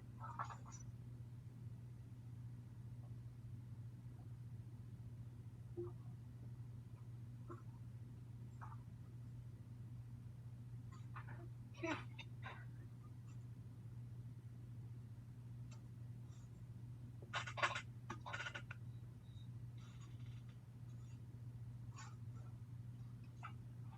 And the star is what, a 3.5 by 3.5 piece?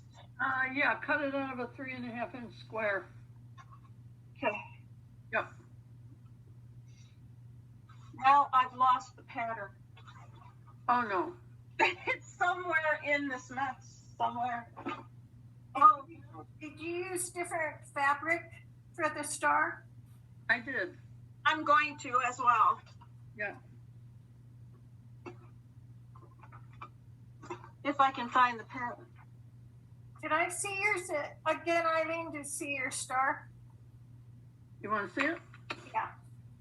On which one? The one that I made or the one this time? Either one, just so I get an idea what it looks like with the star. Yep, it's, let me see if I can get in front of the camera. Oh yeah. Oh, that looks so nice. Yeah, you used a bigger print on it. Just a little bit. Okay. And if you look at the pattern, you'll notice that their fabric is different in the star, I think. Okay. That was why I did it. They gave me permission.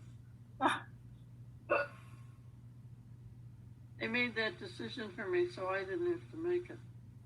Boy, sometimes that's so much easier. Yep. Okay, I have a silly question. No silly questions. Oh, yes, it is. On the pattern, we got the pattern, right? And then we got the template. So the template we just placed everything on, where we put the backing on top of it. That's also my template for the star, right? I traced that. I didn't misplace another piece of paper that had all the different appliques. No. Oh. Okay. Yep. All the pieces are right there on that big template paper. Cool. Thank you. You're welcome.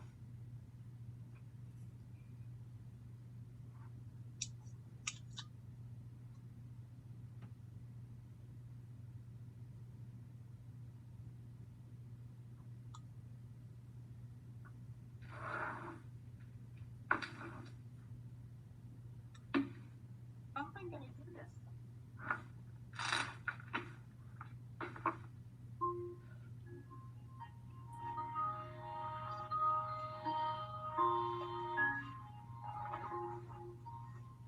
Ooh, Christmas music. We gotta have some Christmas music.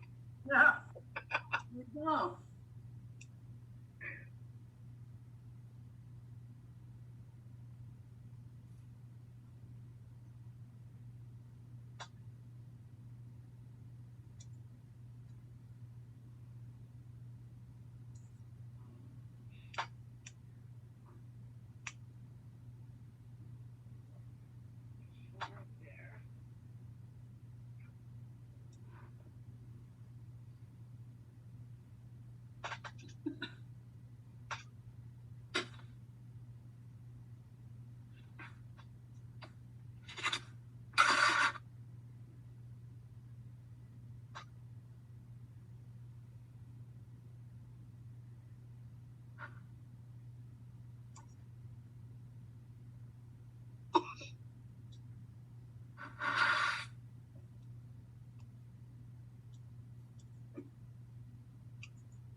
Now, we don't meet for 2 weeks, right? Right. Yep.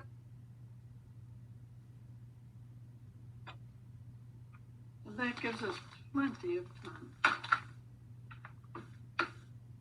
So when we meet, we should have everything stitched and the borders put on, or? Well, I think the main thing is if you can get the pieces all appliqued on, I mean, do your blanket stitch or your straight stitch. Okay. If you want to go ahead and stitch your strips, in our next class, then you can go ahead and put it all together if you want. But I think it depends on what you're comfortable doing. Okay.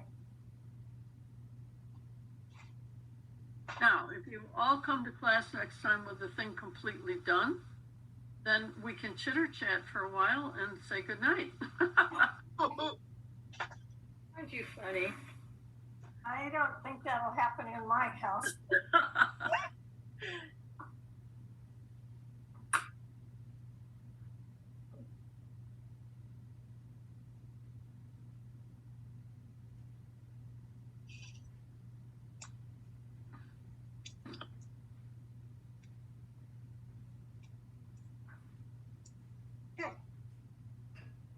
That looks like that. I took a picture of mine because I don't want to take it off of the. Oh, pretty. Looks good. It's funny because the opposite fabric has green in it, but those fabrics they don't go all the way to the top. The top is pretty much that first fabric. Can you tell? That's pretty. Mm-hmm. See it, very- Arlene? Is that what you just have done? That's beautiful, Sandy. Yep. Yep. I don't want to take it off the paper because I didn't measure right and I want to get that figured out before I move it. Okay, yeah, that makes sense. So, Where's your green one? pardon me? Joyce. What?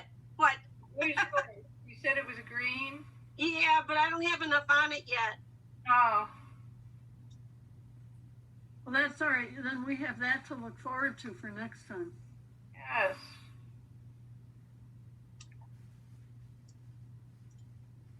So, Now, if you use this and you've had like a lace or something in here, Yeah? there has to be some way to make that so pretty. Yeah, I think it would be pretty. I've got to figure out, I think a lot of it depends on what you lay it on, whether it has a pattern or, like you said, lace. I'm going to have to rack my brain. How you feeling, Eileen? How am I feeling? I'm feeling pretty good, actually. Every day a little better? Every day is a little better, yeah. I did go to the doctor, I don't know, maybe I told you this last week, and discovered that they did a lot more than I thought they were going to do. And really kind of reconstructed me. So there were a lot more internal stitches than I realized was going to happen. Well, And that's really what has been uncomfortable. And she said they really won't dissolve until probably the end of the 4th week. Well, that'll be the end of this week. So, technically they're not supposed to bother you, technically. well, okay, Technically. you would think.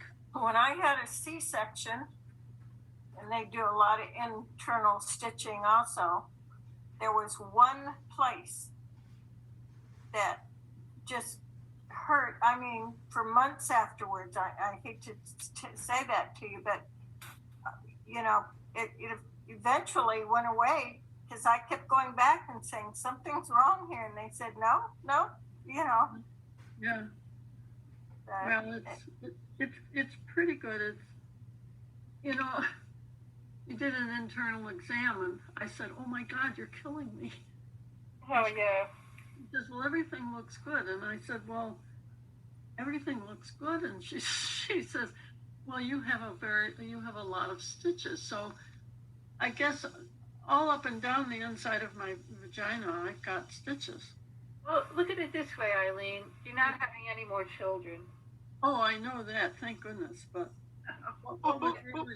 what was really aggravating it was they sent me home and I had a bag, a catheter for Oh, I don't know 7 or 8 days, and but that was like rubbing against all those stitches in there. It was just Oh yeah.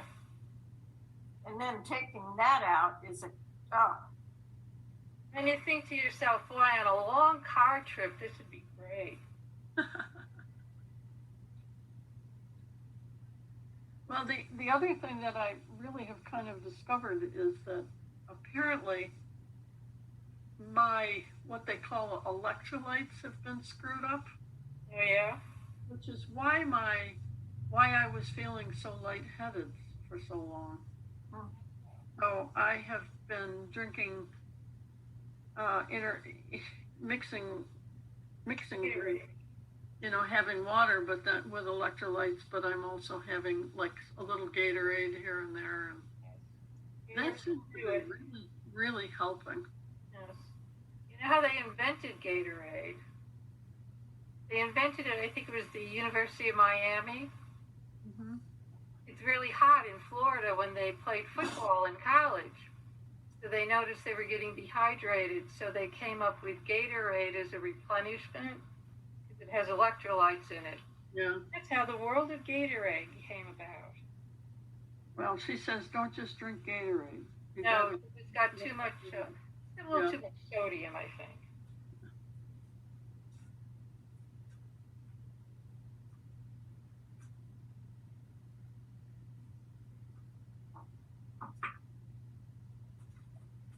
Oh, I'm gradually getting better now. Today I did not take a nap. I couldn't because the dog barked, somebody came to the door. It was like, this was not a nap day. And I have discovered that after I'm working on a PowerPoint for my class tomorrow night, and I worked on it for the morning, and I was beat afterwards. It's like, oh my God. Well, they say that after you have surgery, it takes a year for your body to completely heal. Really? So you need to be patient with yourself. Yeah, I know. I want to get back to riding my bike. Yeah. She says I can't do that till September 1st. So. Oh my. Counting the moments. If I tell you a funny dog deer story, you'll appreciate it because you have dogs. Yeah. So I watched my daughter and her family a couple weeks ago went to Florida for about a week. So I got the dog. The dog is not young. He's about 14, and he's a black lab and a little of something else that kind of makes you wonder sometimes. But he hasn't been, it's hot down here. So when it's winter, he's all happy. Winter, fall, he's all happy. Summer, not so much, but it's been hot in the daytime and cool at night down here.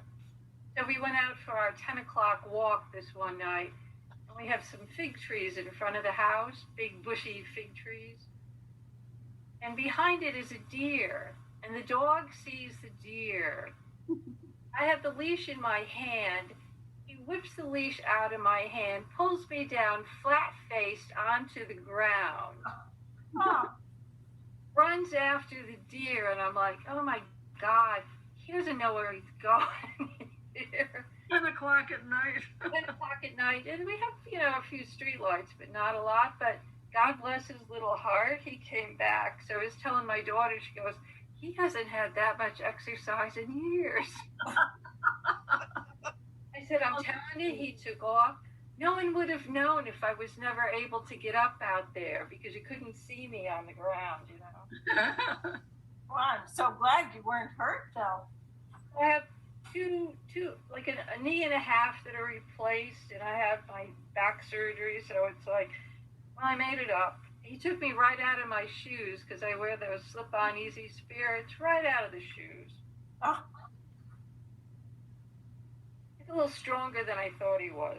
Well, hopefully you didn't fall on the sidewalk. Oh no, the fig trees are like on this mound of stuff. So I fell in the dirt basically. what state do you live in? North Carolina. Oh, wow. Is that storm going to come by you then? I think we're supposed to get rain, but you know the storm will do whatever the storm is going to do. That's right. You know, I mean, my cousin lives in Spring Hill. She said they had a lot of rain over by Tampa there. You know, they make those storms sound so bad on TV. But if they don't, people won't pay attention. Yeah, And it's really bad. They won't go anywhere. I felt bad for the people in that condo collapse oh my God. Oh, yeah. with that weather. Yeah. And all I could think of was the Twin Towers when it went down. Yeah, I know it. That would, if I was in Florida though, that would make me nervous if I was somebody living in a high condo. They said they found a few more down there that have to be evacuated. Oh, really? Because I guess they said, well, maybe we should inspect everything. Wow. You know? How does that go? The wise man builds his house upon the foolish man builds his house upon the sand. The wise man builds his house upon the earth, or something. Yeah.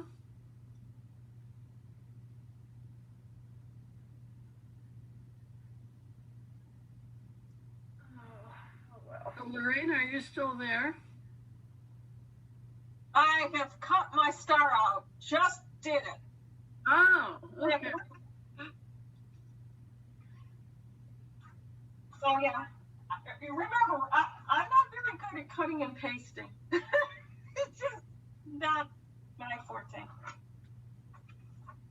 Well, the thing is, I haven't gotten the star die. I have had no use for a star die. Well, I mean, it was on the list, and so I went ahead and ordered it, and now, you know, it's like, well, good thing I get it now.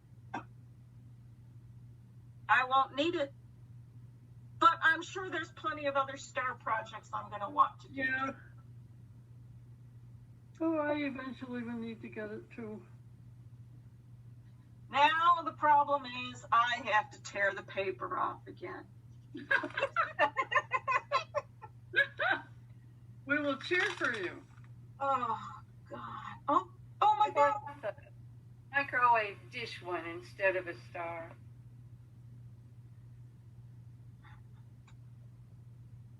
Maybe it'll come off easy. It is. Oh my God. See? Oh my God. Okay, much festivity and merriment abounding here for my horses.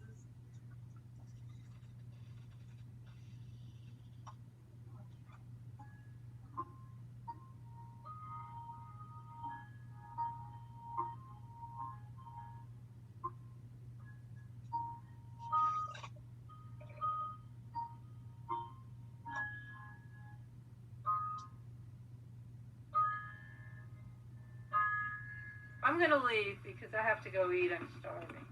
Oh, okay. I didn't have time because I had my daughter and her friend over, and they didn't leave until late. And then my daughter came over, so. Well, it's 9 o'clock anyway, so probably. You want me to hold up? I've got the bottom done. Do you want me to hold Yeah, I it up? want Yeah. to see this. Okay. Show us what you got. So this is what I have done so far. Oh, I like that the looks green. very nice. Pretty. You could do this in any color. You could. Yeah. Can you tell the difference in the two colors? Oh, yeah. yeah, looks great. One is light and one is dark. Yep. One Very. has a little print in it. Yeah, one's the polka dot green, and the other one is it's a darker with like little stars Oh yeah. in it. So Yeah, I like this pattern. I think I'm going to make more of these for Christmas. well, when I was cutting out fabric, I also did another color of green, just in case I didn't like this one. Good idea. Good idea. Yep. I always cut out extra. All right. Well, is everybody okay with this now? You all have my telephone number if you have a problem. Sandy, do you have my telephone number? I don't think I do. Let me write it down, Eileen, because if anybody calls you, it would be me. You can, I'll give you my mobile number and you can text me if you need to. Okay. It's 716-870-0583. Okay. And the reason I say text is that sometimes we go out to our camp and telephone signals are terrible out there.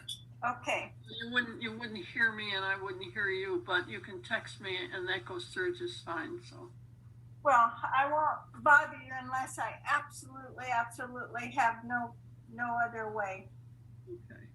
Well, that's fine. I just want you to know I'm available. All right, ladies, have a good couple weeks. You too. Thank you, dear. You too. Thanks for your help. Feel better soon. Get stronger. I'm feeling better, believe me. Okay. You look better. Yeah. Thank you. We'll see ya. Thank you, honey. Good night, everybody. Bye. Bye. Bye, Lorraine.